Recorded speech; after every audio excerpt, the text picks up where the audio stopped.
നമുക്ക് നേരെ കഥയിലേക്ക് കടക്കാം. ഒന്ന് ലൈക്ക് ചെയ്ത് കാണുക. വർഷം 1999. മാഷിനി ഈ കേസിൻ്റെ പിറകെ നടക്കണ്ട, ഞങ്ങളെക്കൊണ്ട് ആവും വിധം അന്വേഷിച്ചു. പക്ഷെ ഒരു തെളിവും അവശേഷിപ്പിക്കാതെയാണ് പ്രതി കൊലപാതകം നടത്തിയിട്ടുള്ളത്. വളരെ വിഷമത്തോടെയാണ് ഇൻസ്പെക്ടർ മാധവൻ മാഷിനോട് തൻ്റെ സങ്കടം പറഞ്ഞു തീർത്തത്. ദയനീയമായി മാഷ് ഇൻസ്പെക്ടറെ നോക്കി. അപ്പോൾ എൻ്റെ ഭാര്യയെയും 2 മക്കളെയും ചുട്ടുഭസ്മമാക്കിയ കൊലയാളിയെ സാറന്മാർക്ക് കണ്ടെത്താൻ സാധിക്കില്ല എന്നാണോ പറയുന്നത്? ഇൻസ്പെക്ടർ തലതാഴ്ത്തി. മാഷൊരു കാര്യം മനസ്സിലാക്കണം, ഞങ്ങൾ കഴിവിൻ്റെ പരമാവധി ശ്രമിച്ചു, പക്ഷെ ഒരു ഐഡിയയും ഞങ്ങൾക്ക് കിട്ടുന്നില്ല. ഒന്ന് നിർത്തിയിട്ട് ഇൻസ്പെക്ടർ തുടർന്നു. ഞാൻ ഈ കേസ് അന്വേഷിക്കുന്ന 4ാമത്തെ ഉദ്യോഗസ്ഥനാണ്. ഈ കേസ് അന്വേഷിച്ച മറ്റു 3 പേരും പറഞ്ഞത് തന്നെ ഞാനും ആവർത്തിക്കുന്നു.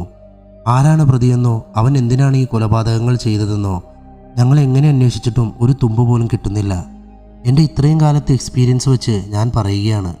മാഷ് വെറുതെ ഈ കേസിൻ്റെ പിറകെ പോയി സമയം കളഞ്ഞിട്ട് ഒരു കാര്യമില്ല. ഞങ്ങൾ എന്തായാലും ഈ കേസിൻ്റെ ഫയൽ ക്ലോസ് ചെയ്യാൻ പോവാണ്. മാധവ മാഷ് കസാരയിൽ നിന്നും എഴുന്നേറ്റു. എന്തിനാണ് സാറ് ഈ നാട്ടിൽ നിയമവും കോടതിയും ഒക്കെ?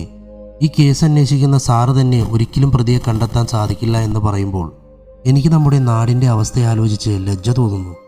മുറിയിൽ നിന്നും ഇറങ്ങാനൊരുങ്ങിയ മാഷ് പെട്ടെന്ന് നിന്ന് ഇൻസ്പെക്ടറുടെ കണ്ണിലേക്ക് നോക്കി. എൻ്റെ ഭാര്യയെയും മക്കളെയും ചുട്ടുകൊന്ന കേസിൻ്റെ ഫയൽ നിങ്ങൾ എത്ര ഉറപ്പുള്ള താഴുകൊണ്ട് പൂട്ടിവെച്ചാലും ഒരിക്കൽ ആ താഴ് തച്ചുടച്ച് യഥാർത്ഥ പ്രതികളെ കണ്ടെത്താൻ ഒരുവൻ വരും, തീർച്ച. വർഷം 2020. സമയം രാത്രി 12 കഴിഞ്ഞിരിക്കുന്നു.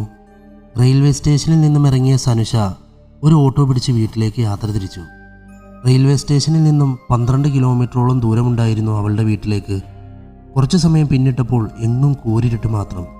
അടുത്തെങ്ങും ഒരു സ്ട്രീറ്റ് ലൈറ്റ് പോലും കാണാനില്ല. ആകെയുള്ളത് ആ ഓട്ടോയുടെ ഹെഡ്ലൈറ്റിൻ്റെ പ്രകാശം മാത്രം.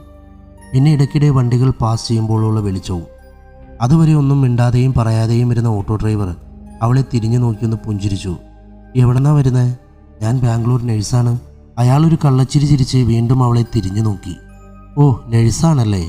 ഈ ചെറിയ ശമ്പളവും വാങ്ങിച്ച് എങ്ങനെ ജീവിച്ചു പോകുന്നു നിങ്ങളൊക്കെ? ആ, പിന്നെ സൈഡ് ബിസിനസ്സായി എന്തെങ്കിലും കാണുമല്ലേ? അയാളുടെ മട്ടിലും ഭാവത്തിലുമൊക്കെ എന്തൊക്കെയോ ഒരു പന്തികേട് തോന്നി അവൾക്ക്. പെട്ടെന്ന് അയാൾ ഓട്ടോ ബ്രേക്ക് ഇട്ടു. അവൾ കാര്യം തിരക്കിയപ്പോൾ പെട്ടെന്നൊരാൾ ഡ്രൈവറുടെ സീറ്റിൽ വന്നിരുന്നു. അവൾ ഡ്രൈവറെ നോക്കി. എന്താ ചേട്ടാ ഇത്? ആരാണ് ഇയാൾ? ഡ്രൈവർ അവളെ നോക്കി കണ്ണിറുക്കി. ആ, ഇവൻ എൻ്റെ കൂട്ടുകാരനാ. അവൻ അവിടെ ഇരുന്നോട്ടെ. മേഡത്തിനെ കൊണ്ടാക്കി ഞാൻ തിരിച്ചു വരുമ്പോൾ ഒറ്റയ്ക്ക് വരാൻ എനിക്ക് പേടിയാവില്ലേ? അതുകൊണ്ടൊരു കൂട്ടിന് വിളിച്ചതാണ് ഞാൻ. ഡ്രൈവറുടെ കൂട്ടുകാരൻ അവൾക്ക് അഭിമുഖമായി ഇരുന്ന് അവളുടെ കണ്ണിലേക്ക് നോക്കി. അയാൾ നന്നായി മദ്യപിച്ചിട്ടുണ്ടെന്ന് അവൾക്ക് മനസ്സിലായി. അയാൾ പതുക്കെ അവളുടെ കയ്യിൽ പിടിച്ചു. ഒരു ഞെട്ടലോടെ അവൾ അയാളുടെ കൈകൾ തട്ടിമാറ്റി. അവൾ ഡ്രൈവറോട് കയർത്തു. ആ സമയത്ത് ഒരു പെൺകുട്ടി ഓട്ടോ വിളിച്ചാൽ ഇങ്ങനെയാണോ നിങ്ങളൊക്കെ ബിഹേവ് ചെയ്യുക? 2 പേരും ഉച്ചത്തിൽ പൊട്ടിച്ചിരിച്ചു. ഓ, ഒരു വികാരി വന്നിരിക്കുന്നു. അപ്പോൾ അസമയമാണെന്ന് മേഡത്തിന് അറിയാമല്ലേ? ഈ സമയത്തൊന്നും നല്ല കുടുംബത്തിൽ പിറന്ന പെൺകുട്ടികളൊന്നും തനിയെ ഓട്ടോ വിളിച്ച് വീട്ടിൽ പോകാറില്ല. വീട്ടിൽ നിന്നും അച്ഛനോ ചേട്ടനോ വന്ന് കൂട്ടിക്കൊണ്ടു പോകാറാണ് പതിവ്. ഡ്രൈവർ ഓട്ടോ നിർത്തി. അയാളുടെ കൂട്ടുകാരൻ അവളുടെ അടുത്ത് പോയിരുന്നു. തടയാൻ ശ്രമിച്ച അവളെ ബലമായി പിടിച്ചു വെച്ച അയാൾ അവളുടെ കണ്ണിലേക്ക് നോക്കി. കിടന്ന് പിടയ്ക്കാതൊരു പെണ്ണേ, എന്തായാലും നീ ഒരു നേഴ്സല്ലേ? ഇങ്ങനെ എത്ര നേഴ്സുമാരെ കണ്ടിട്ടുള്ളതാ ഞങ്ങൾ. ഡ്രൈവർ ഓട്ടോ ഒരു കുറ്റിക്കാട്ടിലേക്ക് അടുപ്പിച്ചു. അവർ അവളുടെ ഡ്രസ്സ് വലിച്ചു കീറാൻ തുടങ്ങിയതും ഒരു ബുള്ളറ്റ് അടുത്തേക്ക് വരുന്ന ശബ്ദം 2 പേരുടെയും കാതിൽ മുഴങ്ങി. തിരിഞ്ഞു നോക്കിയപ്പോൾ ബുള്ളറ്റിൻ്റെ ഹെഡ്ലൈറ്റ് അവരുടെ കണ്ണിൽ പതിച്ചു. പെട്ടെന്ന് ലൈറ്റ് ഓഫായി. ബുള്ളറ്റിൽ നിന്നും നല്ല ആകാരഭംഗിയുള്ള നല്ല സുന്ദരനായ ഒരു ചെറുപ്പക്കാരൻ ഇറങ്ങി വരുന്നത് അവർ ശ്രദ്ധിച്ചു. അവർ വായ തുറക്കുന്നതിനു മുമ്പേ അവൻ അടുത്തെത്തിയിരുന്നു. അവൻ 2 പേരെയും മാറി മാറി നോക്കി. അതെന്താടാ, അസമയത്ത് ഒരു പെൺകുട്ടി തനിച്ച് യാത്ര ചെയ്താൽ ഈ ലോകം പുരുഷന്മാർക്ക് മാത്രമായി ആരുടെ തന്തയാണ് എഴുതി തന്നിട്ടുള്ളത്? അതും പറഞ്ഞ് അവൻ ഡ്രൈവറുടെ കൂട്ടുകാരൻ്റെ മുഖത്തേക്ക് ആഞ്ഞടിച്ചു. എന്നിട്ട് ഡ്രൈവറെ നോക്കി. നിന്റെ ഈ ഓട്ടോയിൽ കയറിയ ഉടൻ ലൊക്കേഷൻ ഇവളെനിക്ക് സെൻഡ് ചെയ്തിരുന്നു. പിന്നെ നിന്റെ സംസാരത്തിൻ്റെ ടോൺ മാറിയപ്പോൾ എന്നെ കോൾ ചെയ്തിട്ടിരുന്നു. ഒന്ന് നിർത്തിയിട്ട് അവൻ വീണ്ടും തുടർന്നു. നിനക്ക് നഴ്സുമാരോട് പുച്ഛമാണല്ലേ? ഈ ഭൂമിയിലെ മാലാകമാരാണ്ടവർ. ഇതും പറഞ്ഞവൻ ഡ്രൈവറുടെ നെഞ്ചിലേക്ക് ആഞ്ഞു ചവിട്ടി. അയാൾ നിലത്ത് കിടന്ന് പിടഞ്ഞു. പിന്നെ അവിടെ നടന്നത് നല്ല ഒന്നാന്തരം ഫൈറ്റാണ്. അവൻ 2 പേരെയും ചവിട്ടി കൂട്ടി. അടികൊണ്ട് തളർന്നവർ അവൻ്റെ കാലിൽ പിടിച്ച് ഇനി ഉപദ്രവിക്കരുതെന്ന് അപേക്ഷിച്ചു. അവൻ അവരെ നോക്കി. എന്നിട്ട് പറയാൻ തുടങ്ങി. എൻ്റെ പേര് ഉണ്ണി. അടുത്ത ആഴ്ച SI ആയി ജോയിൻ ചെയ്യാൻ പോവാണ്. ഇതെൻ്റെ കൂട്ടുകാരൻ്റെ, അല്ല, എൻ്റെ അനിയത്തി സനുഷ. ഇതും പറഞ്ഞ് നിലത്ത് കിടന്ന് ഇരുമ്പ് തണ്ട് കയ്യിലെടുത്ത് 2 പേരുടെയും ജനനേന്ദ്രിയത്തിൽ ആഞ്ഞടിച്ച് ഉണ്ണി അവരെ നോക്കി. കഴപ്പടിഞ്ഞുകൂടിയ കാമത്തോടെ നടക്കുമ്പോൾ റോഡിലൂടെ നടക്കുന്ന പെൺകുട്ടികളെല്ലാം ഇതുപോലെ പെരുമാറുമ്പോൾ ഒന്നോർത്താൽ നന്ന്. ഇത് പഴയ കാലമൊന്നുമല്ല. അവൾക്ക് ചോദിക്കാനും പറയാനും ഒരു ആങ്ങളെയോ ആങ്ങളയുടെ കൂട്ടുകാരനോ ഉണ്ടാവും. സൻഷയുടെ കയ്യും പിടിച്ച് നടക്കാനൊരുങ്ങിയ ഉണ്ണി പെട്ടെന്നൊന്ന് നിന്നിട്ട് അവരെ നോക്കി. രണ്ടിനും നല്ല മുറിവ് പറ്റിയിട്ടുണ്ടെന്ന് അറിയാം, നല്ല വേദനയും ഉണ്ടാവും. പക്ഷെ നിങ്ങളെങ്ങാനും മുറിവ് കെട്ടാൻ വല്ല നഴ്സുമാരുടെ അടുത്തേക്കെങ്ങാനും പോയിന്ന് ഞാൻ അറിഞ്ഞാൽ പിന്നെ നമുക്ക് മോർച്ചറിയിൽ വെച്ച് കാണേണ്ടി വരും. ഉണ്ണി അവളെയും ബുള്ളറ്റിൽ കയറ്റി വീട് ലക്ഷ്യമാക്കി പോയി. ഉണ്ണി പോയി കഴിഞ്ഞപ്പോൾ നിലത്ത് കിടന്ന് വേദന കൊണ്ട് പിടയുന്ന ഓട്ടോ ഡ്രൈവർ കൂട്ടുകാരനെ നോക്കി. ഇയാൾ പോലീസാവുന്നതിന് മുന്നേ ഇങ്ങനെ, അപ്പോൾ പോലീസായാലും എന്താവും അവസ്ഥ? ഇന്നാണ് ഉണ്ണി SI ആയി ചാർജ് എടുക്കുന്ന ദിവസം. അവൻ സ്റ്റേഷനിൽ റിപ്പോർട്ട് ചെയ്തു. ദിവസങ്ങളും മാസങ്ങളും അങ്ങനെ കടന്നുപോയി. 1-2 കേസിൽ ഉണ്ണി തൻ്റെ കഴിവ് തെളിയിച്ചു. ഡിപ്പാർട്ട്മെൻറ്റിൽ ഉണ്ണിക്ക് നല്ല പേരായി. അങ്ങനെ ഇരിക്കുകയാണ് അവൻ്റെ തലവര മാറ്റിയ സംഭവം ഉണ്ടാകുന്നത്. കാറിൽ നിന്നും മയക്കുമരുന്ന് പിടിച്ചെടുത്ത മന്ത്രിപുത്രനെ അവൻ നടു റോട്ടിലിട്ട് പട്ടിയെ തല്ലുന്നതുപോലെ തല്ലി. മാധ്യമങ്ങളത് വൻ വാർത്തയാക്കി. സോഷ്യൽ മീഡിയയിൽ വീഡിയോ വൈറലായി. പ്രതിപക്ഷ ബഹളത്തെ തുടർന്ന് മന്ത്രി രാജിവെച്ചു. പ്രതിച്ഛായ നഷ്ടമായ ഭരണപക്ഷം ഉണ്ണിയെ ശത്രുവായി കണ്ടു. ഉണ്ണിയുടെ ജോലി കളഞ്ഞാൽ സോഷ്യൽ മീഡിയയിൽ വൻ പ്രതിഷേധമുണ്ടാവുമെന്ന് ഭയന്ന് അവർ ഉണ്ണിക്ക് 8ന്റെ പണി കൊടുക്കാൻ തീരുമാനിച്ചു. 4 പോലീസ് ഉദ്യോഗസ്ഥർ മാറി മാറി തലകുത്തി അന്വേഷിച്ചിട്ടും എങ്ങും എത്താതെ പോയ പ്രതിയെക്കുറിച്ച് ഒരു സൂചന പോലും കിട്ടാതെ ഫയൽ ക്ലോസ് ചെയ്ത ആ കേസ് ഉണ്ണിയെ കൊണ്ട് അന്വേഷിപ്പിക്കാൻ തീരുമാനിച്ചു. ആ കേസിൽ ഉണ്ണി തോറ്റുപോയാൽ അവന് പണിഷ്മെൻ്റ് ട്രാൻസ്ഫർ കൊടുത്ത് വല്ല പട്ടിക്കാട്ടിലേക്ക് മയക്കാനായിരുന്നു അവൻ്റെ പ്ലാൻ. മേലുദ്യോഗസ്ഥൻ്റെ കയ്യിൽ നിന്നും 1999-ൽ അമ്മയും 2 കുട്ടികളും ചുട്ടുകൊല്ലപ്പെട്ട കേസിൻ്റെ ഫയൽ വാങ്ങി അച്ഛൻ്റെ അനുഗ്രഹം വാങ്ങാൻ ഉണ്ണി വീട്ടിലേക്ക് പോയി. ഉണ്ണിയെയും കാത്ത് പുഞ്ചിരിച്ച മുഖത്തോടെ മാധവൻ മാഷ് ഓലായിൽ നിൽപ്പുണ്ടായിരുന്നു. ഉണ്ണിയെ കണ്ടത് മാഷ് അവനെ ചേർത്ത് പിടിച്ചു. ഇത്രയും പെട്ടെന്ന് മോൻ്റെ കയ്യിൽ ഈ ഫയൽ എത്തുമെന്ന് അച്ഛൻ ഒരിക്കലും പ്രതീക്ഷിച്ചില്ല. എൻ്റെ കണ്ണടയുന്നതിന് മുന്നേ എനിക്കറിയണം നിൻ്റെ അമ്മയെയും അനിയത്തിയെയും അനിയനെയും ആരാണ് കൊന്നതെന്ന്, എന്തിനാണ് കൊന്നതെന്ന്. ഒന്ന് നിർത്തി തൻ്റെ കണ്ണിൽ നിന്നും ഒഴുകുന്ന കണ്ണുനീർത്തുള്ളികൾ തുടച്ചു മാറ്റി മാഷ് തുടർന്നു. ജീവിതത്തിൽ ഒരു തെറ്റും ചെയ്യാത്ത, ഒരാളുടെ മുഖത്തു പോലും നോക്കി സംസാരിക്കാത്ത എൻ്റെ ശാരദയെയും മക്കളെയും കൊന്നവരാരായാലും അവനെ വിടരുത് മോനെ. ഉണ്ണി അച്ഛൻ്റെ കയ്യിൽ പിടിച്ചു. ഞാൻ പോലീസ് ആവണമെന്ന് എന്നേക്കാൾ ആഗ്രഹിച്ചത് അച്ഛനാണ്. ആ അച്ഛൻ്റെ മകനാണ് പറയുന്നത്. എൻ്റെ അമ്മയെയും കൂടപ്പിറപ്പുകളെയും കൊന്നവന് മരണത്തിൽ കുറഞ്ഞൊരു ശിക്ഷയില്ല. ഇത് ഈ മകൻ അച്ഛന് തരുന്ന വാക്കാണ്. ഉണ്ണിയുടെ വാക്കുകളിലെ തീജ്വാല മാഷ് തിരിച്ചറിഞ്ഞു. 21 വർഷത്തിന് ശേഷം തൻ്റെ ഭാര്യയ്ക്കും മക്കൾക്കും നീതി കിട്ടാൻ പോകുന്നുവെന്ന് മാഷിൻ്റെ മനസ്സ് മന്ത്രിച്ചു.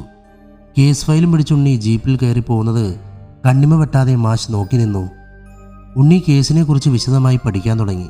കേസ് അന്വേഷണത്തിന് ഉണ്ണിക്ക് സഹായിയായി 2 കോൺസ്റ്റബിൾസും ഉണ്ടായിരുന്നു, രാജീവും റഹീമും.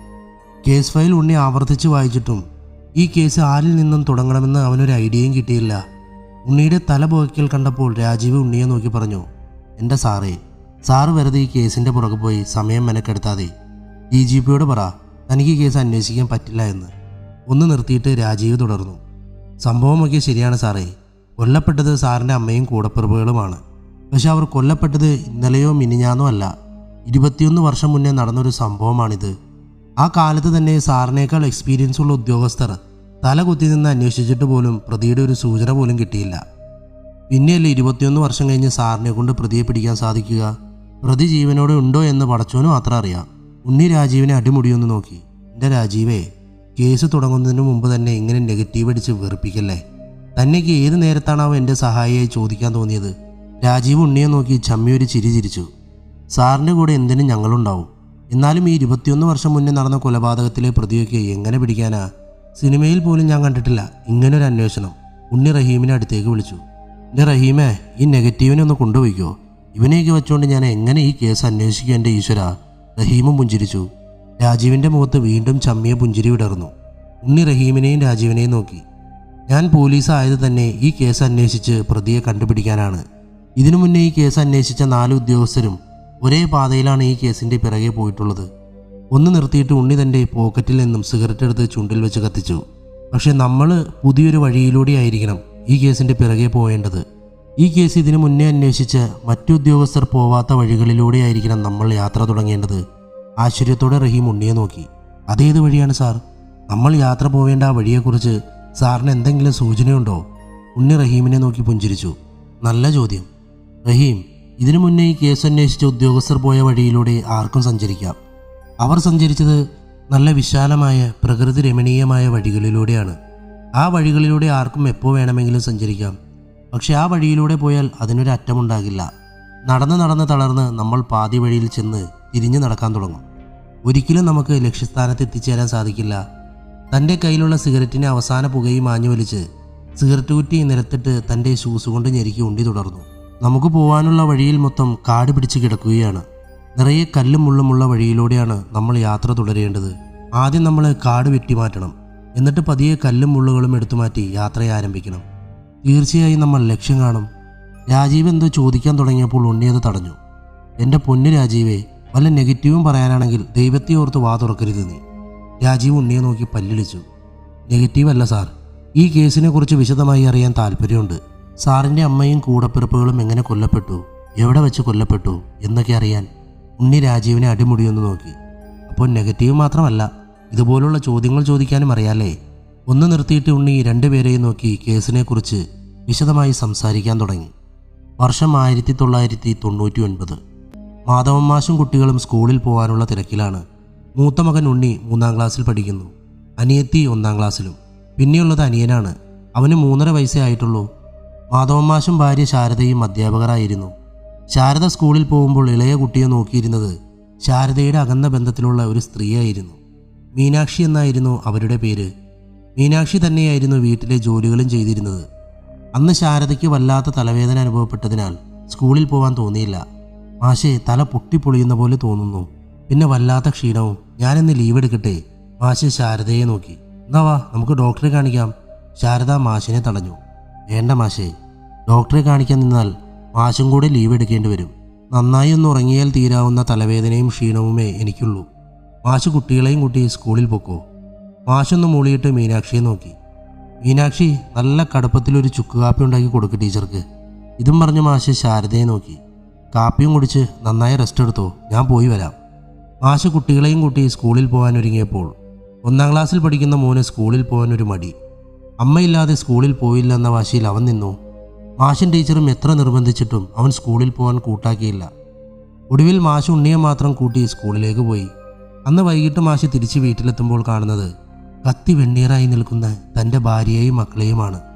തൻ്റെ അമ്മയും കൂടപ്പിറപ്പുകളും കത്തി ചാമ്പലായി കിടക്കുന്നത് കണ്ട ഉണ്ണി ഒരു ഭ്രാന്തനെ പോലെ അലറിക്കരഞ്ഞു. മാഷ് അവൻ്റെ കണ്ണുകൾ പൊത്തിപ്പിടിച്ച് ഉച്ചത്തിൽ നിലവിളിച്ചു. പോസ്റ്റ്മോർട്ടം കഴിഞ്ഞ ഉടൻ തന്നെ ബോഡി മറവ് ചെയ്തു. പോസ്റ്റ്മോർട്ടത്തിൽ ടീച്ചറുടെയും മക്കളുടെയും ശരീരത്തിൽ ഉപദ്രവമേറ്റതായോ പീഡിപ്പിക്കപ്പെട്ടതായോ കണ്ടെത്താൻ സാധിച്ചില്ല. വീട്ടിൽ നിന്നും ഒരു പൈസ പോലും മോഷണം പോയിട്ടില്ല. പിന്നെ എന്തിനാവും അവരെ ചുട്ടുകൊന്നത്? ഈ ചോദ്യത്തിനുള്ള ഉത്തരം കണ്ടെത്താൻ അന്ന് കേസ് അന്വേഷിച്ച ആർക്കും സാധിച്ചില്ല. കേസിൻ്റെ ഫുൾ ഡീറ്റെയിൽസും ഉണ്ണി പറഞ്ഞു കഴിഞ്ഞപ്പോൾ രാജീവ് ഉണ്ണിയെ നോക്കി. സാറേ, ഈ കൊലക്കേസിലെ പ്രതി ആരാ എന്ന് ഏത് കൊച്ചു പിള്ളേർക്കും മനസ്സിലാവും. ഈ കേസാണോ ഇത്രയും കാലം തെളിയിക്കപ്പെടാതെ കിടന്നത്? കഷ്ടം. റഹീം രാജീവിനെ പിന്തുണച്ചു. എനിക്കും ഇത് തന്നെയാണ് സാർ പറയാനുള്ളത്. നമ്മൾ കൂടുതൽ തലപോയിക്കേണ്ട ആവശ്യമൊന്നുമില്ല. ഉണ്ണി രണ്ടുപേരെയും നോക്കി പുഞ്ചിരിച്ചു. നിങ്ങൾ ഉദ്ദേശിക്കുന്നത് എൻ്റെ വീട്ടിൽ ജോലിക്ക് നിന്നിരുന്ന മീനാക്ഷിയോ അല്ലെങ്കിൽ അവളുമായി ബന്ധമുള്ള വേറെ ആരും ആയിരിക്കും ഈ കൊലയ്ക്ക് പിന്നിലെന്നല്ലേ? തീർച്ചയായും സാർ, റഹീമും രാജീവും ഒരേ സ്വരത്തിൽ പറഞ്ഞു. ഉണ്ണി അവരെ നോക്കി. അവിടെയാണ് പ്രശ്നമുള്ളത്. ഈ കൊലപാതകങ്ങൾ നടന്നതിന് ശേഷം പിന്നെ അവളെക്കുറിച്ചൊരു വിവരവുമില്ല. ഈ കേസ് മുന്നേ അന്വേഷിച്ച 4 ഉദ്യോഗസ്ഥരും അവൾക്ക് പിറകെ പോയി പരാജയപ്പെട്ടവരാണ്. അവളിപ്പോൾ എവിടെയുണ്ടെന്നോ എന്ത് ചെയ്യുന്നുവെന്നോ ആർക്കും അറിയില്ല. കൊലപാതകം നടന്ന ആ സമയത്ത് തന്നെ അവളെ കണ്ടുപിടിക്കാൻ പോലീസ് പഠിച്ച പണി 18 നോക്കിയിട്ട് നടന്നില്ല. ഒന്ന് നിർത്തിയിട്ട് ഉണ്ണി തുടർന്നു. അച്ഛനോട് അന്വേഷിച്ചപ്പോൾ അസ്വാഭാവികമായി മീനാക്ഷിയിൽ ഒന്നും തോന്നിയിട്ടില്ല എന്നാണ് പറഞ്ഞത്. രാജീവ് ഉണ്ണിയെ നോക്കി ഒന്ന് നെടുവീർപ്പിട്ടു. അതൊക്കെ ശരി തന്നെ സാറേ, എന്നാലും മീനാക്ഷി ഇത് എവിടെ പോയി? ഉണ്ണി രാജീവിനെ നോക്കി. ആ ചോദ്യത്തിന് ഉത്തരം കിട്ടിയാൽ ഈ കഥയ്ക്ക് ക്ലൈമാക്സ് ആയി. പക്ഷെ അതൊരു ഉത്തരം കിട്ടാത്ത ചോദ്യമായി അവശേഷിക്കുകയാണ്. ഒന്ന് നിർത്തിയിട്ട് തൻ്റെ പോക്കറ്റിൽ നിന്നും ഒരു സിഗരറ്റ് എടുത്ത് ചുണ്ടിൽ വെച്ച് കത്തിച്ച് ഉണ്ണി തുടർന്നു. ആദ്യം നമുക്കറിയേണ്ടത് മീനാക്ഷി ഇപ്പോൾ ജീവിച്ചിരിപ്പുണ്ടോ എന്നാണ്. ഉണ്ണിയുടെ ആ സംശയം കേട്ടപ്പോൾ റഹീമും ഉണ്ണിയെ നോക്കി. സാർ, മീനാക്ഷി എവിടെയാണുള്ളതെന്ന് കണ്ടുപിടിക്കാൻ 21 വർഷമായിട്ടും നമ്മുടെ ഡിപ്പാർട്ട്മെൻറ്റിന് സാധിച്ചില്ല. പിന്നെ എങ്ങനെയാണ് സാർ ഇപ്പോൾ അവൾ ജീവനോടെ ഉണ്ടോ എന്ന് കണ്ടുപിടിക്കാൻ സാധിക്കുക? ഒരുപക്ഷെ മീനാക്ഷി ആരോരുമില്ലാത്ത വേറെ ഏതെങ്കിലും നാട്ടിൽ കുറേ കാലം ജീവിച്ച് അവിടെ വെച്ച് തന്നെ മരണപ്പെട്ടു പോയിട്ടുണ്ടെങ്കിൽ നമ്മളെ കൊണ്ടത് എങ്ങനെ കണ്ടുപിടിക്കാൻ സാധിക്കും? ജീവിച്ചിരുന്നപ്പോൾ നമ്മൾക്ക് അവരെ കണ്ടെത്താൻ സാധിച്ചിട്ടില്ല. പിന്നെയാണ് അവരുടെ ശരീരം തേടി പോകുന്നത്. ഉണ്ണി റഹീമിനെ നോക്കി. അതിന് മീനാക്ഷി ഇപ്പോൾ ജീവനോടെ ഇല്ല എന്ന് ഞാൻ പറഞ്ഞില്ലല്ലോ. മീനാക്ഷിയെക്കുറിച്ച് 2 സാധ്യതകളാണ് നമുക്ക് മുന്നിലുള്ളത്. ഇനി ഞാൻ പറയുന്നത് രണ്ടുപേരും ശ്രദ്ധിച്ച് കേൾക്കണം. ഒന്ന് നിർത്തിയിട്ട് ഉണ്ണി റഹീമിനെയും രാജീവിനെയും നോക്കി. ഒന്നുകിൽ എൻ്റെ അമ്മയെയും സഹോദരങ്ങളെയും കൊല ചെയ്തത് മീനാക്ഷിയുടെ അറിവോടെയാകാം. മീനാക്ഷിക്ക് നന്നായി അറിയുന്ന ആരെങ്കിലും ആയിരിക്കാം കൊലയാളി. മീനാക്ഷി അവിടെ നിന്ന് രക്ഷപ്പെടുത്തിയതും സംരക്ഷിക്കുന്നതും ഒരുപക്ഷെ ആ കൊലയാളിയാവാം. ഒരുപക്ഷെ ഇന്നും മീനാക്ഷി അയാളുടെ സംരക്ഷണത്തിൽ സുരക്ഷിതയായി ഈ ലോകത്തിൻ്റെ ഏതെങ്കിലും മൂലയിൽ സന്തോഷത്തോടെ ജീവിക്കുന്നുണ്ടാകാം. ഇങ്ങനെയാണ് നടന്നിട്ടുള്ളതെങ്കിൽ ഈ കൊലപാതക കേസിലെ പ്രതി ഒരു എക്സ്ട്രാ ഓർഡിനറി ക്രിമിനൽ മൈൻഡുള്ള വ്യക്തിയാണെന്ന് നിസ്സംശയം പറയാം. രാജീവ് ഉണ്ണിയെ നോക്കി. രണ്ടാമത്തെ സാധ്യത എന്താണ് സാർ?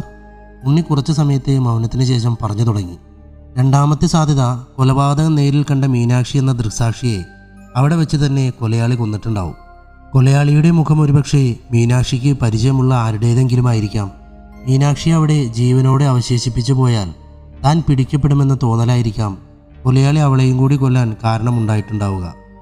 ഉണ്ണി പറയുന്നത് ശ്രദ്ധയോടെ കേട്ടുകൊണ്ടിരുന്ന രാജീവ് ഒരു സംശയം പ്രകടിപ്പിച്ചു. സാർ പറഞ്ഞ ആദ്യത്തെ സാധ്യതയിൽ ഒരു ലോജിക്കുണ്ട്. അങ്ങനെ സംഭവിക്കാൻ സാധ്യതയുണ്ട്. പക്ഷെ രണ്ടാമത് പറഞ്ഞ സാധ്യതയിൽ തീരെ ലോജിക്കില്ല സാറേ. ഒന്ന് നിർത്തിയിട്ട് രാജീവ് തുടർന്നു. ഞാൻ ലോജിക്കില്ല എന്ന് പറയാൻ കാരണം, അങ്ങനെ പ്രതി മീനാക്ഷിയെ കൊന്നിട്ടുണ്ടെങ്കിൽ അവരുടെ ഡെഡ് ബോഡി എവിടെ? അവിടെ നിന്ന് മീനാക്ഷിയുടെ ഡെഡ് ബോഡി മാത്രം മാറ്റേണ്ട ആവശ്യം എന്താണ് അയാൾക്ക്? ഉണ്ണി രാജീവിനെ നോക്കി. നല്ല ചോദ്യം. രാജീവേ, എൻ്റെ അമ്മയും സഹോദരങ്ങളും കൊല്ലപ്പെട്ടത് മാത്രമേ പുറംലോകം അറിയാൻ പാടുള്ളൂ എന്ന് കൊലയാളിക്ക് നിർബന്ധമുണ്ടായിരുന്നെങ്കിലോ? മീനാക്ഷിയെ കരുവാക്കി ഈ കേസ് അന്വേഷണം വഴിമുട്ടിക്കാൻ വേണ്ടി അവളുടെ ഡെഡ് ബോഡി വേറെ എവിടെയെങ്കിലും മറവ് ചെയ്തിട്ടുണ്ടെങ്കിലോ? ഒന്ന് നിർത്തിയിട്ട് ഉണ്ണി വീണ്ടും തുടർന്നു. കൊലയാളി പ്രതീക്ഷിച്ച പോലെ തന്നെയല്ലേ നമ്മുടെ ഡിപ്പാർട്ട്മെൻറ്റും ഈ കേസ് അന്വേഷിച്ചത്? എല്ലാവരും മീനാക്ഷിക്ക് പിറകെ പോയി പാതി വഴിയിൽ കേസ് അന്വേഷണം അവസാനിപ്പിച്ച് തോറ്റുമടങ്ങിയില്ലേ? കൊല്ലപ്പെട്ട മീനാക്ഷി എങ്ങനെ കണ്ടുപിടിക്കാനാണ്? അപ്പോൾ ഈ കളിയിൽ ശരിക്കും ജയിച്ചത് കില്ലറല്ലേ? അതെ, ഈ കഥയിലെ കില്ലർ ഒരു എക്സ്ട്രാ ഓർഡിനറി ക്രിമിനൽ മൈൻഡുള്ള ജീനിയസാണ്. രാജീവ് ഉണ്ണിയെ നോക്കി. സാറി പറഞ്ഞതൊക്കെ? അപ്പോൾ മീനാക്ഷിയുടെ ഡെഡ് ബോഡി എവിടെയായിരിക്കും ഒരു കില്ലർ ഒളിപ്പിച്ചിട്ടുണ്ടാവുക? ഉണ്ണി തൻ്റെ പോക്കറ്റിൽ നിന്നും ഒരു സിഗരറ്റ് എടുത്ത് ചുണ്ടിൽ വെച്ച് കത്തിച്ചു. ഇനി നമ്മൾ തേടിപ്പോകുന്നത് ജീവിച്ചിരിക്കുന്ന മീനാക്ഷിയെ തേടിയല്ല. മീനാക്ഷിയുടെ ഡെഡ് ബോഡി അന്വേഷിച്ചാണ് ഇനി നമ്മുടെ യാത്ര. സാർ, മീനാക്ഷിയുടെ ബോഡി സാറിൻ്റെ വീടിൻ്റെ പരിസരത്ത് തന്നെ ഉണ്ടാവാനാണ് സാധ്യത. കാരണം മീനാക്ഷിയുടെ ബോഡിയും എടുത്തുകൊണ്ട് എന്തായാലും അയാൾ വേറൊരു സ്ഥലത്തേക്ക് പോകാൻ മെനക്കെടില്ല. അങ്ങനെ പോയാൽ തന്നെ ആരെങ്കിലും കാണാനോ പിടിക്കപ്പെടാനോ ഉള്ള സാധ്യതകൾ ഏറെയാണെന്ന് കില്ലർക്ക് നന്നായി അറിയാം. റഹീമിൻ്റെ ആ അഭിപ്രായത്തോട് ഉണ്ണി പൂർണ്ണമായി യോജിച്ചു. ഉണ്ണി രണ്ടുപേരെയും നോക്കി. ഉടൻ JCB കൊണ്ട് എൻ്റെ വീടിൻ്റെ പരിസരം മുഴുവനും കുഴിയെടുത്ത് നോക്കണം. നമുക്ക് നോക്കാലോ മീനാക്ഷി ഒളിപ്പിച്ചിരിക്കുന്നത് എവിടെയാണെന്ന്. രാജീവും റഹീമും അതിനുള്ള ഒരുക്കങ്ങൾ ആരംഭിച്ചു. ഉണ്ണി ജീപ്പും എടുത്ത് നേരെ വീട്ടിലേക്ക് പോയി. അച്ഛനോട് അവൻ കാര്യങ്ങളെല്ലാം പറഞ്ഞു. അച്ഛാ, നമുക്കിവിടെ നിന്ന് മീനാക്ഷിയുടെ ബോഡി കിട്ടിയാൽ ഇതുവരെ കേസ് അന്വേഷിച്ചതിൽ നിന്നും വിപരീതമായി നമുക്ക് കിട്ടുന്നത് വലിയൊരു തെളിവാണ്. ഒന്ന് നിർത്തിയിട്ട് ഉണ്ണി അച്ഛനെ നോക്കി. ആ തെളിവ് ഒരു കച്ചിത്തുരുമ്പാക്കി മാറ്റി അതിൽ പിടിച്ചു കയറി ഞാൻ ആ കില്ലറെ പിടിക്കുമച്ചാ. മാഷ് ഉണ്ണിയെ ചേർത്ത് പിടിച്ചു. നിന്നെക്കൊണ്ട് സാധിക്കും മോനെ, നിന്നെക്കൊണ്ട് മാത്രമേ സാധിക്കൂ. എൻ്റെ 21 വർഷത്തെ കാത്തിരിപ്പാണ്. എൻ്റെ ശാരദയെയും മക്കളെയും കൊന്നവന് തൂക്കുകയറിൽ കയറ്റിയിട്ട് ഈ അച്ഛൻ ലോകം വിട്ടു പോവുള്ളൂ. ഉണ്ണി അച്ഛൻ്റെ കണ്ണിലേക്ക് നോക്കി. അവനെ തൂക്കാനൊന്നും ഞാൻ കാത്തു നിൽക്കില്ല അച്ഛാ. ഒരു പേപ്പട്ടിയെ തല്ലിക്കൊല്ലുന്നത് പോലെ തല്ലിക്കൊല്ലും അവനെ. സംസാരത്തിൻ്റെ ഇടയിലാണ് JCBയുടെ ഹോൺ ഉണ്ണിയുടെ കാതിൽ മുഴങ്ങിയത്. ഉണ്ണി തിരിഞ്ഞു നോക്കി. JCB ഡ്രൈവറോടൊപ്പം റഹീമും രാജീവും ഉണ്ടായിരുന്നു. റഹീമെ, ആദ്യം വീടിൻ്റെ പിറകുവശം മുഴുവനും കുഴിക്കാൻ പറ, എന്നിട്ട് മതി സൈഡ് ഭാഗം. റഹീമിൻ്റെ നിർദ്ദേശപ്രകാരം ഡ്രൈവർ വീടിൻ്റെ പിറകുവശം മുഴുവനായി നന്നായി കുഴിയെടുത്തു. പക്ഷെ അവിടെയൊന്നും ഒന്നും കണ്ടെത്താൻ സാധിച്ചില്ല. അത് കഴിഞ്ഞ് വീടിൻ്റെ സൈഡ് ഭാഗം മുഴുവനും കുഴിച്ചു. പക്ഷേ നിരാശയായിരുന്നു ഫലം. അവിടെ നിന്നും ഒന്നും കണ്ടെത്താൻ സാധിച്ചില്ല. ഉണ്ണിയുടെ മുഖത്ത് നിരാശ നിഴലിച്ചു. റഹീമേ, വീടിൻ്റെ മുൻവശം കൂടി കുഴിച്ചു നോക്കിയിട്ട് അവരോട് പോകാൻ പറ. റഹീം തലയാട്ടി. വീടിൻ്റെ മുൻവശം കുഴിച്ചിട്ടും ഒന്നും കണ്ടെത്താൻ സാധിച്ചില്ല.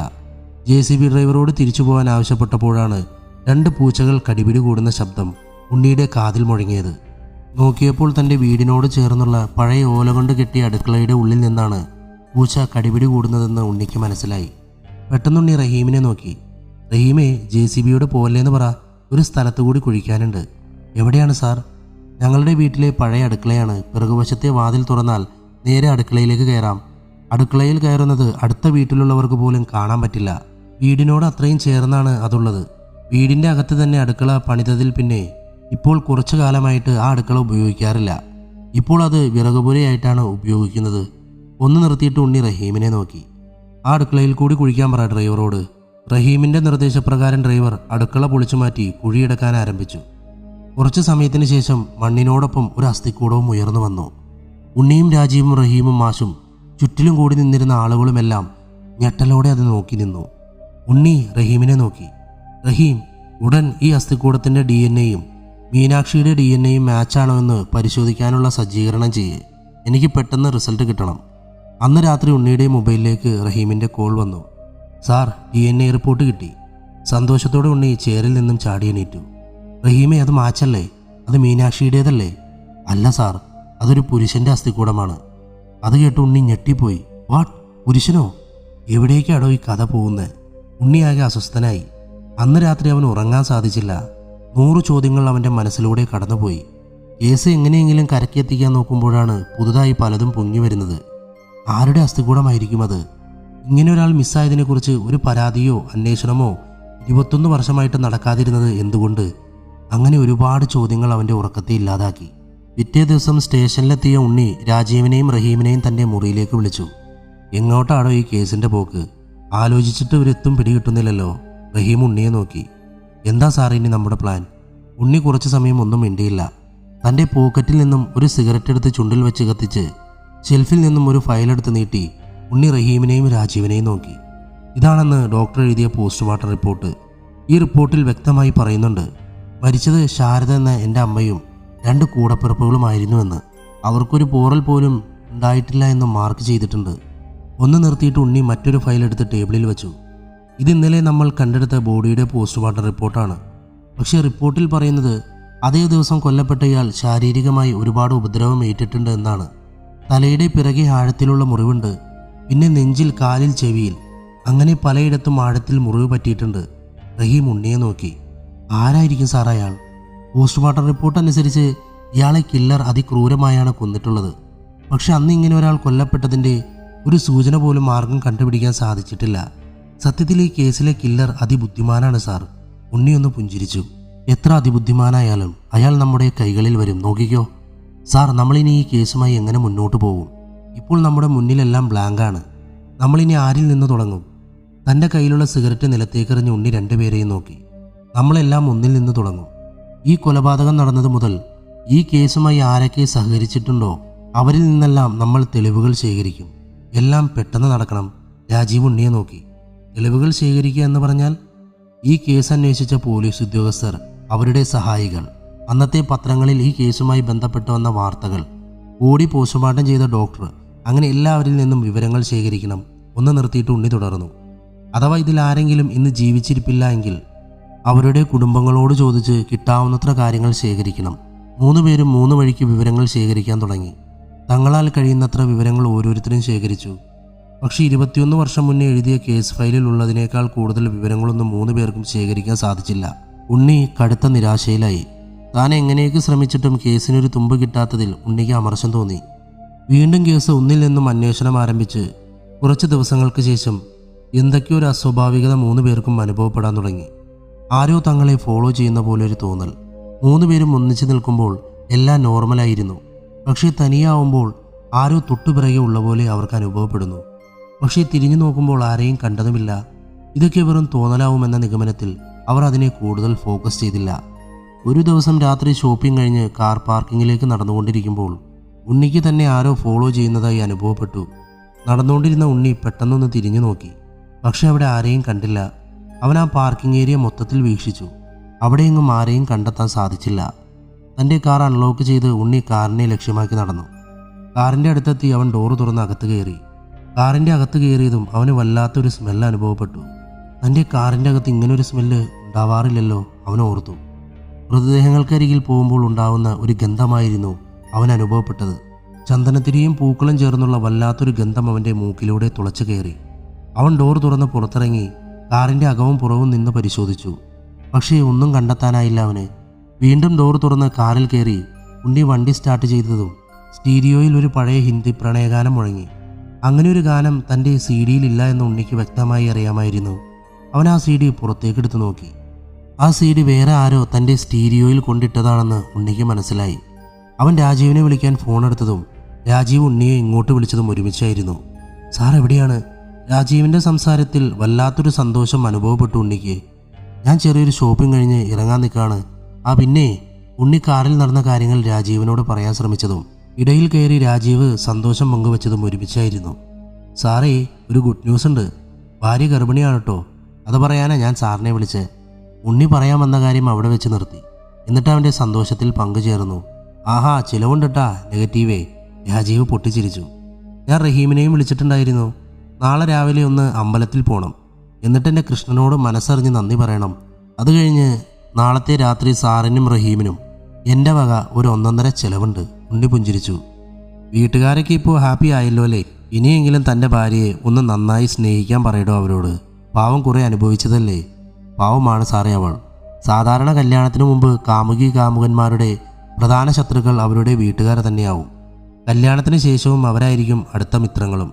പക്ഷെ എൻ്റെയും ഭാര്യയുടെയും ജീവിതത്തിൽ ഇതിന് നേരെ വിപരീതമാണ് സംഭവിച്ചത്. മുമ്പ് മിത്രങ്ങളായിരുന്ന ഞങ്ങളുടെ വീട്ടുകാർ വിവാഹത്തിന് ശേഷം ഞങ്ങളെ വേർപിരിക്കാൻ ശ്രമിച്ചു.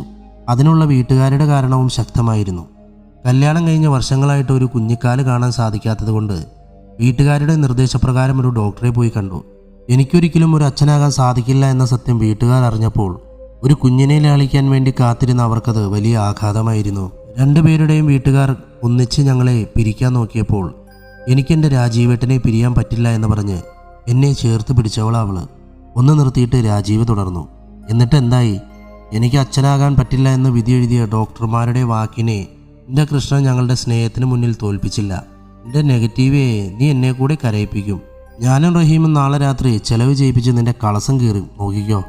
പിറ്റേ ദിവസം രാത്രി ഉണ്ണിയും റഹീമും കേസിൻ്റെ ഫയലുകൾ നോക്കിക്കൊണ്ടിരിക്കുമ്പോൾ രാജീവിൻ്റെ കോള് വന്നു. ഉണ്ണി ഫോണെടുത്തു.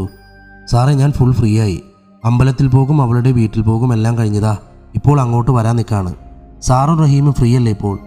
രാജീവേ, നീ കാറും എടുത്തുകൊണ്ട് ഹൈവേയിൽ ആളൊഴിഞ്ഞ് എവിടെയെങ്കിലും വെയിറ്റ് ചെയ്യേ. ഞങ്ങൾ ബുള്ളറ്റിൽ വരാം.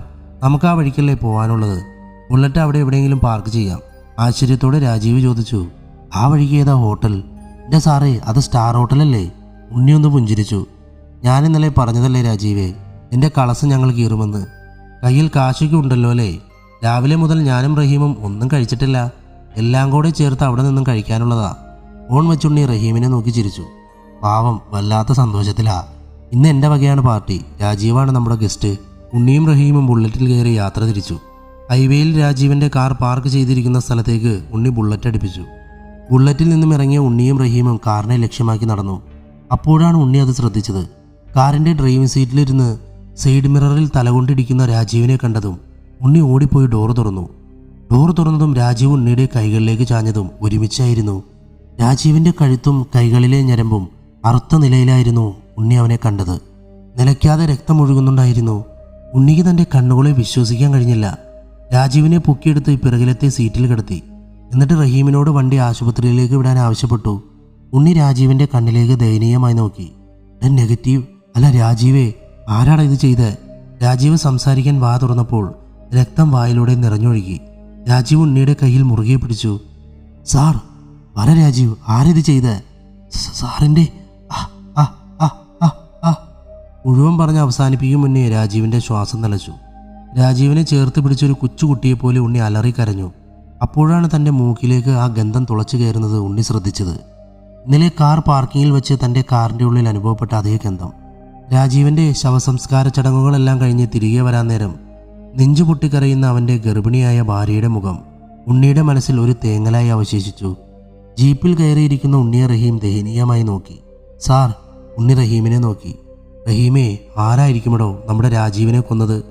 സത്യം പറയാലോ സാർ, എനിക്കൊരു എത്തും പിടിയും കിട്ടുന്നില്ല. കുറച്ച് ദിവസങ്ങളായി നമുക്ക് ചുറ്റിലും എന്തൊക്കെയോ അസ്വാഭാവികത എനിക്ക് ഫീൽ ചെയ്തിരുന്നു. പക്ഷെ അത് ഇങ്ങനെയൊരു കാര്യത്തിനായിരിക്കുമെന്ന് സ്വപ്നത്തിൽ പോലും കരുതിയില്ല സാർ. ഉണ്ണി തനിക്ക് കാറിൽ വെച്ചുണ്ടായ അനുഭവങ്ങൾ റഹീമിനോട് വിവരിച്ചു. അതുപോലെയുള്ള അനുഭവങ്ങൾ തനിക്കും ഉണ്ടായിട്ടുണ്ടെന്ന് റഹീം പറഞ്ഞു.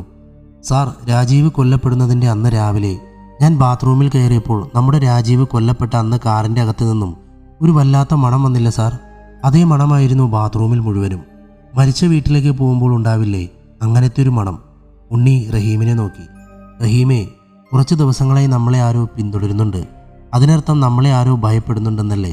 നമ്മൾ അയാളുടെ തൊട്ടടുത്ത് എത്തിയെന്ന ഭയം കൊണ്ടാവില്ലേ ഇത്രയും കാലം ഒളിഞ്ഞിരുന്ന അയാൾ ഇപ്പോൾ വീണ്ടും പഴയ കുപ്പായമണിഞ്ഞ് നമുക്ക് പിറകെ കൂടിയിട്ടുണ്ടാവുക? അങ്ങനെ ഒരു സംശയം എനിക്കില്ല സാർ. പക്ഷേ അയാൾ രാജീവിനെ കൊല്ലാൻ മാത്രം എന്താണ് ഉണ്ടായിട്ടുണ്ടാവുക?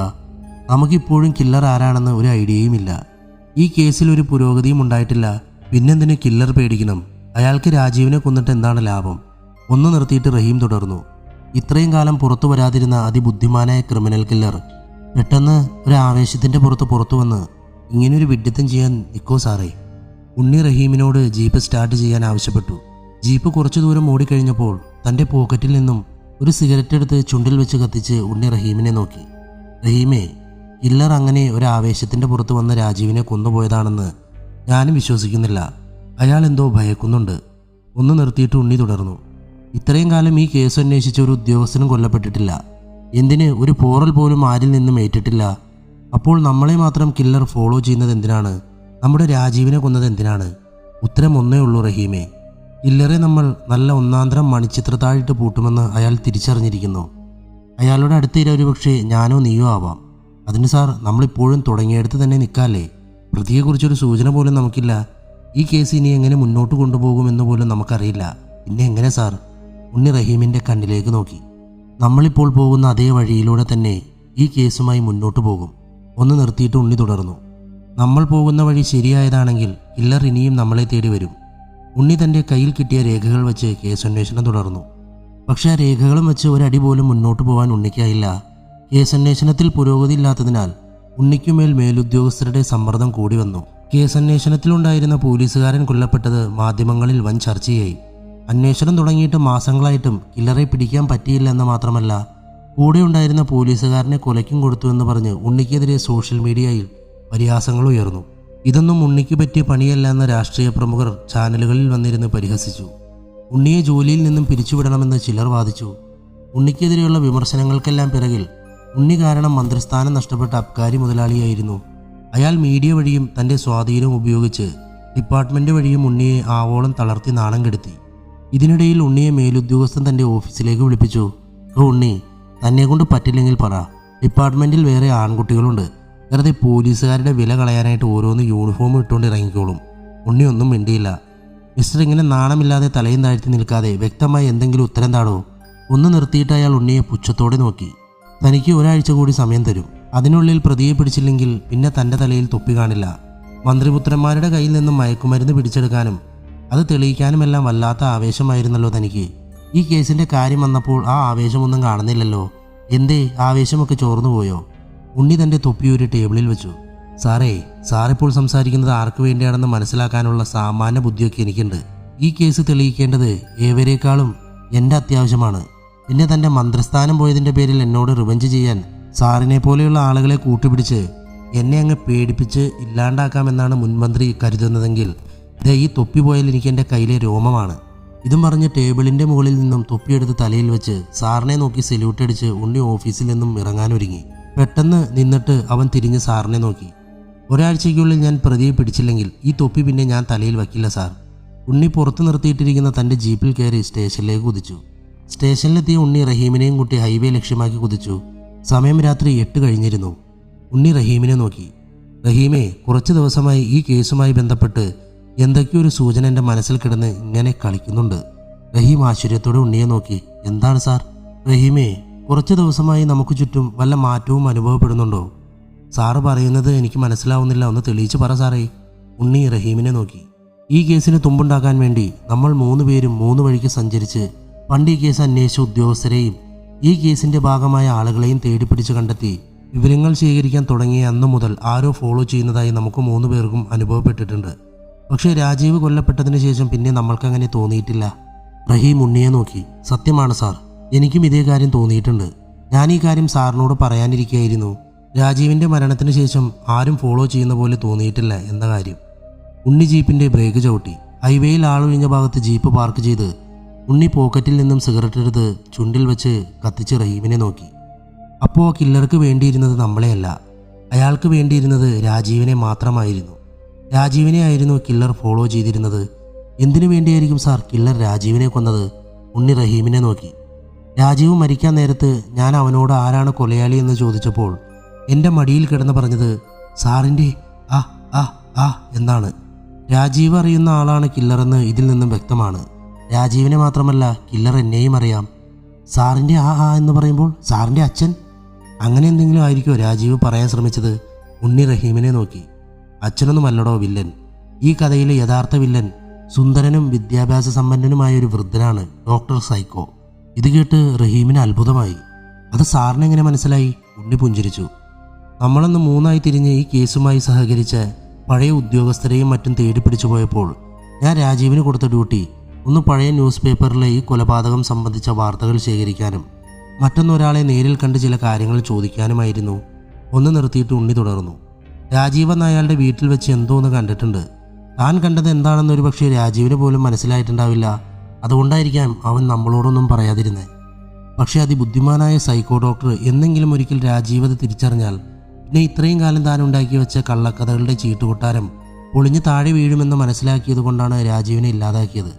ആകാംക്ഷയോടെ റഹീം ഉണ്ണിയെ നോക്കി. സാർ, ആരാണ് ഈ ഡോക്ടർ സൈക്കോ?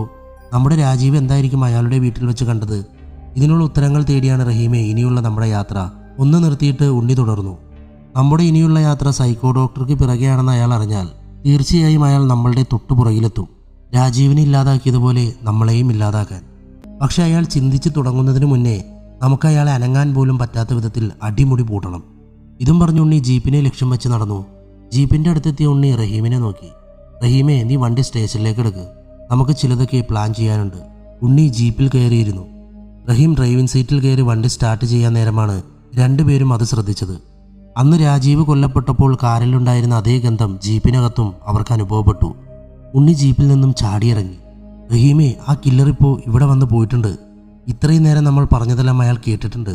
സാർ, ചിലപ്പോൾ അയാൾ ഈ പരിസരത്ത് തന്നെ ഉണ്ടാകും. ഉണ്ണി ചുറ്റിലും കണ്ണോടിച്ചു. എന്നിട്ട് ആ പരിസരം മൊത്തം ഓടി നടന്ന് പരിശോധിച്ചു. റഹീമെ, ഒരു കാരണവശാലും അയാൾ നമ്മുടെ കയ്യിൽ നിന്നും മിസ്സാകരുത്. ഉണ്ണി ഫോണെടുത്ത് സ്റ്റേഷനിലേക്ക് വിവരമറിയിച്ചു. അല്പസമയത്തിന് ശേഷം പോലീസുകാരെത്തി. ആ പരിസരം മൊത്തം മരിച്ചു പെറുക്കിയിട്ടും കില്ലറുടെ പൊടി പോലും കണ്ടെത്താൻ സാധിച്ചില്ല. ഉണ്ണിക്ക് നിരാശയും സങ്കടവും ദേഷ്യവും എല്ലാം ഒരുമിച്ച് വന്നു. പക്ഷേ തോറ്റു പിന്മാറാൻ ഉണ്ണി തയ്യാറല്ലായിരുന്നു. അവൻ പരിസരത്തുള്ള മുഴുവൻ CCTVയിലും പരിശോധിച്ചു. ഉണ്ണിയുടെ ജീപ്പിനടുത്തേക്ക് ഓവർകോട്ടിട്ട് ഒരാൾ നടന്നു വരുന്നത് CCTVയിൽ പതിഞ്ഞിരുന്നു. പക്ഷേ കോട്ടിൻ്റെ ക്യാപ്പ് കൊണ്ട് തല മറഞ്ഞിരുന്നതിനാൽ അയാളുടെ മുഖം വ്യക്തമല്ലായിരുന്നു. അയാൾ വന്ന വാഹനം പഴയൊരു ആംബുലൻസ് ആയിരുന്നു. പക്ഷെ അതിന് നമ്പർ പ്ലേറ്റ് ഉണ്ടായിരുന്നില്ല. പഴയ മോഡൽ വണ്ടിയാണതെന്ന് ഉണ്ണി തിരിച്ചറിഞ്ഞു. ഉണ്ണി റഹീമിനെ നോക്കി. റഹീം, ആ ഡോക്ടറെ ഉടൻ അറസ്റ്റ് ചെയ്യണം. അതിന് അയാളാണ് പ്രതിയെന്ന് തെളിയിക്കുന്ന ഒരു തെളിവ് പോലും നമ്മുടെ കയ്യിലില്ലാതെ എങ്ങനെയാണ് സാർ? ഉണ്ണി റഹീമിൻ്റെ കണ്ണിലേക്ക് നോക്കി. അയാളെ കൊണ്ട് തത്ത പറയിക്കുന്ന പോലെ നമ്മൾ പറയിക്കുമെല്ലാം. ഇനിയും അയാളെങ്ങനെ വിട്ടാൽ ആപത്താണ്. ഒന്ന് നിർത്തിയിട്ട് ഉണ്ണി തുടർന്നു. രാജീവ് അയാളുടെ വീട്ടിൽ പോയല്ലേ അന്ന് വിവരങ്ങൾ ശേഖരിച്ചത്? അതെ സാർ. പക്ഷെ അയാളുടെ അഡ്രസ്സ് കണ്ടുപിടിക്കാൻ ഒരുപാട് ബുദ്ധിമുട്ടിയിരുന്നു. ഒരുപാട് പേരോട് അന്വേഷിച്ചാണ് അയാളുടെ ഇപ്പോഴത്തെ അഡ്രസ്സ് കിട്ടിയത്. ജോലിയിൽ നിന്നൊക്കെ വിരമിച്ച് ഫാമിലിയോടൊപ്പം ഒരു പക്കാ കുഗ്രാമത്തിലാണ് അയാളിപ്പോൾ താമസിക്കുന്നത്. വീടിനോട് ചേർന്ന് ചെറിയൊരു ക്ലിനിക്ക് നടത്തി അല്ലറ ചില്ലറ പരിശോധനകളും ടെസ്റ്റുമൊക്കെ നടത്തി ജീവിക്കുകയാണ് അയാളിപ്പോൾ. ഉടൻ നമുക്ക് അയാളുടെ നാട്ടിൽ പോകണം, കയ്യോടെ പിടിക്കണം അയാളെ. പിറ്റേ ദിവസം രാവിലെ ഉണ്ണിയും റഹീമും ഡോക്ടർ ഇപ്പോൾ താമസിക്കുന്ന ഗ്രാമത്തിലേക്ക് പുറപ്പെട്ടു. ആ ഗ്രാമത്തിലെ അവസ്ഥ കണ്ടപ്പോൾ ഉണ്ണി ശരിക്കും അത്ഭുതപ്പെട്ടു. കറണ്ട് പോലും പല വീടുകളിലും ലഭ്യമായിട്ടില്ല. എങ്ങും കുണ്ടും കുഴിയുമുള്ള ഇടവഴികൾ. റോഡൊന്നും വന്നു തുടങ്ങിയിട്ടേയില്ല അവിടെ. ഓല കൊണ്ട് മേഞ്ഞ ചെറിയ കടങ്ങൾ അങ്ങിങ്ങായി സ്ഥിതി ചെയ്യുന്നു. ഈ കാലത്തും ഇങ്ങനൊരു പുരോഗതിയില്ലാത്ത ഗ്രാമങ്ങളൊക്കെ കേരളത്തിലുണ്ടോ എന്ന് ഉണ്ണി മനസ്സിലോർത്തു. ഒരു വിധത്തിൽ ഒരുപാട് പേരോട് ചോദിച്ചറിഞ്ഞ് അയാളുടെ വീട്ടിലെത്തി. പക്ഷെ വീടും ക്ലിനിക്കും പൂട്ടിക്കിടക്കുന്ന അവസ്ഥയിലായിരുന്നു. അടുത്തുള്ള ആരോട് ചോദിച്ചിട്ടും ഡോക്ടർ എവിടേക്കാണ് പോയതെന്നോ എപ്പോൾ വരുമെന്നോ ആർക്കും അറിയില്ല. ഉണ്ണിക്ക് വല്ലാത്ത അമർഷവും സങ്കടവും തോന്നി. തിരിച്ചുള്ള യാത്രയിൽ ഉണ്ണി റഹീമിനെ നിസ്സഹായനായി നോക്കി. ആരാണ് റഹീമെ ഈ ഡോക്ടർ? എന്തിനാണ് അയാൾ എൻ്റെ അമ്മയെയും കൂടപ്പിറപ്പിനെയും കൊന്നത്? അയാളുടെ ഭാര്യയായി ഇപ്പോൾ കൂടെയുള്ളത് മീനാക്ഷിയാണോ? എൻ്റെ വീട്ടിൽ നിന്നും കിട്ടിയ മൃതദേഹത്തിൻ്റെ അവശിഷ്ടം ആരുടേതാണ്? ഈ ചോദ്യങ്ങൾക്കുള്ള ഉത്തരം കിട്ടണമെങ്കിൽ അയാളെ ജീവനോടെ പിടിച്ചേ മതിയാകൂ. തിരിച്ച് നാട്ടിലെത്തിയ ഉണ്ണി ആ ഡോക്ടറുടെ കൂടെ പണ്ട് ജോലി ചെയ്തിരുന്ന എല്ലാവരോടും അയാളെക്കുറിച്ച് ചോദിച്ചറിഞ്ഞു. എല്ലാവർക്കും അയാളെക്കുറിച്ച് ഒറ്റ അഭിപ്രായമേ ഉണ്ടായിരുന്നുള്ളൂ. വളരെ ശാന്തനായ, കൂടുതൽ സംസാരിക്കാത്ത, സുന്ദരനായ, കള്ളു കുടിക്കാത്ത, സിഗരറ്റ് വലിക്കാത്ത, ആർക്കും ഒറ്റ നോട്ടത്തിൽ ഇഷ്ടം തോന്നുന്ന ഒരാൾ. അതായിരുന്നു ഡോക്ടർ സാമുവൽ ജോൺ. ജോലിയിലുണ്ടായിരുന്ന കാലത്തോളം സാമുവൽ സഹപ്രവർത്തകരായ സ്ത്രീകളോട് മോശമായി പെരുമാറുന്നത് പോയിട്ട് ഒരു നോട്ടം കൊണ്ട് പോലും വേദനിപ്പിച്ചിരുന്നില്ല. കുട്ടിക്കാലത്തെ അച്ഛനും അമ്മയും നഷ്ടപ്പെട്ട സാമുവൽ വളർന്നതൊക്കെ ഓരോ കുടുംബക്കാരുടെയും കൂടെയാണ്. ഒരു മാസം അച്ഛൻ്റെ അനിയൻ്റെ കൂടെയാണെങ്കിൽ അടുത്ത മാസം ആൻറ്റിയുടെ കൂടെ. എല്ലാവർക്കും അവനൊരു ബാധ്യതയായിരുന്നു. എല്ലാവരുടെയും മാട്ടും തുപ്പും പരിഹാസങ്ങളും കേട്ട് അവൻ വളർന്നു. പഠിക്കാൻ മിടുക്കനായിരുന്നു സാമുവൽ. ഇനി പഠിക്കാൻ പോകണ്ട, അച്ഛൻ്റെ അനിയൻ്റെ തടിമില്ലിൽ ജോലിക്ക് പോകാൻ പറഞ്ഞപ്പോൾ സാമുവൽ ആരോടും ഒന്നും പറയാതെ വീട് വിട്ടിറങ്ങി. ബാംഗ്ലൂരിലേക്ക് കള്ളവണ്ടി കയറി അവിടെ ഹോട്ടലുകളിൽ എച്ചിലെടുത്തും പാത്രം കഴുകുകയും കിട്ടുന്ന കാശുകൊണ്ട് പഠനം തുടർന്നു. തന്നെ സ്നേഹിക്കാൻ ആരുമില്ല എന്ന തോന്നൽ അവനെ മാനസികമായി തളർത്തി. പക്ഷേ പഠിച്ചൊരു ജോലി വാങ്ങണമെന്നത് അവൻ്റെ വാശിയായിരുന്നു. തന്നെക്കൊണ്ട് ചെയ്യാൻ പറ്റുന്ന ജോലിയൊക്കെ ചെയ്ത് അവൻ ലക്ഷ്യം കണ്ടു. ആരുമായും പെട്ടെന്ന് അടുക്കാത്ത പ്രകൃതമായിരുന്നു സാമുവലിൻ്റേത്. സാമുവൽ ഒരുപാട് വായിക്കുന്ന കൂട്ടത്തിലായിരുന്നു. ഒരു വൻ പുസ്തകശേഖരം തന്നെ ഉണ്ടായിരുന്നു അവൻ്റെ പക്കൽ. അവൻ്റെ സുഹൃത്തും ഭാര്യയും കാമുകിയും എല്ലാം പുസ്തകങ്ങളായിരുന്നു. അധികവും സാമുവൽ വായിച്ചിരുന്നത് പ്രണയത്തെക്കുറിച്ചായിരുന്നു. സാമുവലിനെ കുറിച്ച് കൂടുതൽ അറിഞ്ഞപ്പോൾ ഉണ്ണിക്ക് വീണ്ടും സമ്മർദ്ദമേറി. കാരണം ഈ കേസുമായി ബന്ധിപ്പിക്കുന്ന ഒരു വിവരങ്ങളും കിട്ടിയില്ല എന്ന് മാത്രമല്ല, അയാളെക്കുറിച്ച് ആർക്കും മോശമായി ഒന്നും പറയാനുമില്ല. ഉണ്ണി റഹീമിനെ നോക്കി നെടുവീർപ്പിട്ടു. ഇതിപ്പോൾ കേസ് അന്വേഷിച്ച് ഈ കഥയിലെ ഹീറോ അയാളാവുമോ റഹീമേ? നമുക്ക് പിടിച്ചു കയറാൻ ഒരു പിടിവള്ളിയും അങ്ങോട്ട് കിട്ടുന്നില്ലല്ലോ. റഹീം ഉണ്ണിയെ നോക്കി ഒന്നും മിണ്ടാതെ നിന്നു. റഹീം, നമുക്ക് ഒന്നുകൂടെ ആ ഡോക്ടറുടെ വീട്ടിൽ പോയാലോ? എവിടെ, ആ കുഗ്രാമത്തിലോ? അതിനവിടെ ആരില്ലല്ലോ സാർ. അയാൾ വീടും ക്ലിനിക്കും പൂട്ടിയിട്ട് അവിടെ നിന്നും കടന്നു കളഞ്ഞില്ല സാർ. അയാളല്ലേ അവിടെ ഇല്ലാത്തതുള്ളൂ. നമുക്ക് മുന്നോട്ട് പോകാനുള്ള എന്തെങ്കിലും ഒരു തെളിവ് അയാളുടെ വീട്ടിൽ നിന്നും കിട്ടാതിരിക്കില്ല. അയാൾ എത്ര വലിയ ബുദ്ധിമാനാണെങ്കിലും ഇത്രയും കാലം താമസിച്ച ആ വീടിൻ്റെ ഉള്ളിൽ എന്തെങ്കിലും ഒരു തെളിവ് അവശേഷിച്ചിട്ടുണ്ടാവും. പിറ്റേ ദിവസം ഉണ്ണിയും റഹീമും ഒരിക്കൽ കൂടി ഡോക്ടർ താമസിക്കുന്ന ഗ്രാമത്തിലേക്ക് യാത്ര തിരിച്ചു. വീടിൻ്റെ ലോക്ക് പൊട്ടിച്ച് അവർ അകത്ത് കിടന്നു. നല്ല വൃത്തിയുള്ള വീടിൻ്റെ അകം. ആളിൽ മനോഹരമായ സ്റ്റാൻഡിൽ പുസ്തകങ്ങൾ അലങ്കരിച്ചു വച്ചിരിക്കുന്നു. ഉണ്ണി അതിൽ നിന്നും ഓരോ പുസ്തകങ്ങൾ കയ്യിലെടുത്ത് മറിച്ചു നോക്കി മുന്നോട്ട് നടന്നു. എല്ലാ പുസ്തകങ്ങളും തീവ്ര പ്രണയത്തെക്കുറിച്ചുള്ളതായിരുന്നു. ഉണ്ണി റഹീമിനെ നോക്കി. നന്നായൊന്ന് അരിച്ചു പറിക്കിയാൽ നമുക്കുള്ളത് ഇവിടെ കിട്ടും. റഹീം വീട് മൊത്തത്തിൽ പരിശോധിച്ചു. കുറച്ചു സമയത്തിന് ശേഷം റഹീം ഉണ്ണിയെ നിസ്സഹായനായി നോക്കി. ഇവിടെ ഈ പുസ്തകങ്ങളല്ലാതെ വേറൊന്നുമില്ല സാർ. ഉണ്ണി പതുക്കെ ഡോക്ടറുടെ ബെഡ്റൂം തള്ളി തുറന്ന് അകത്ത് കടന്നു. വൃത്തിയായി പുസ്തകങ്ങൾ അടുക്കി വച്ചിരിക്കുന്നു.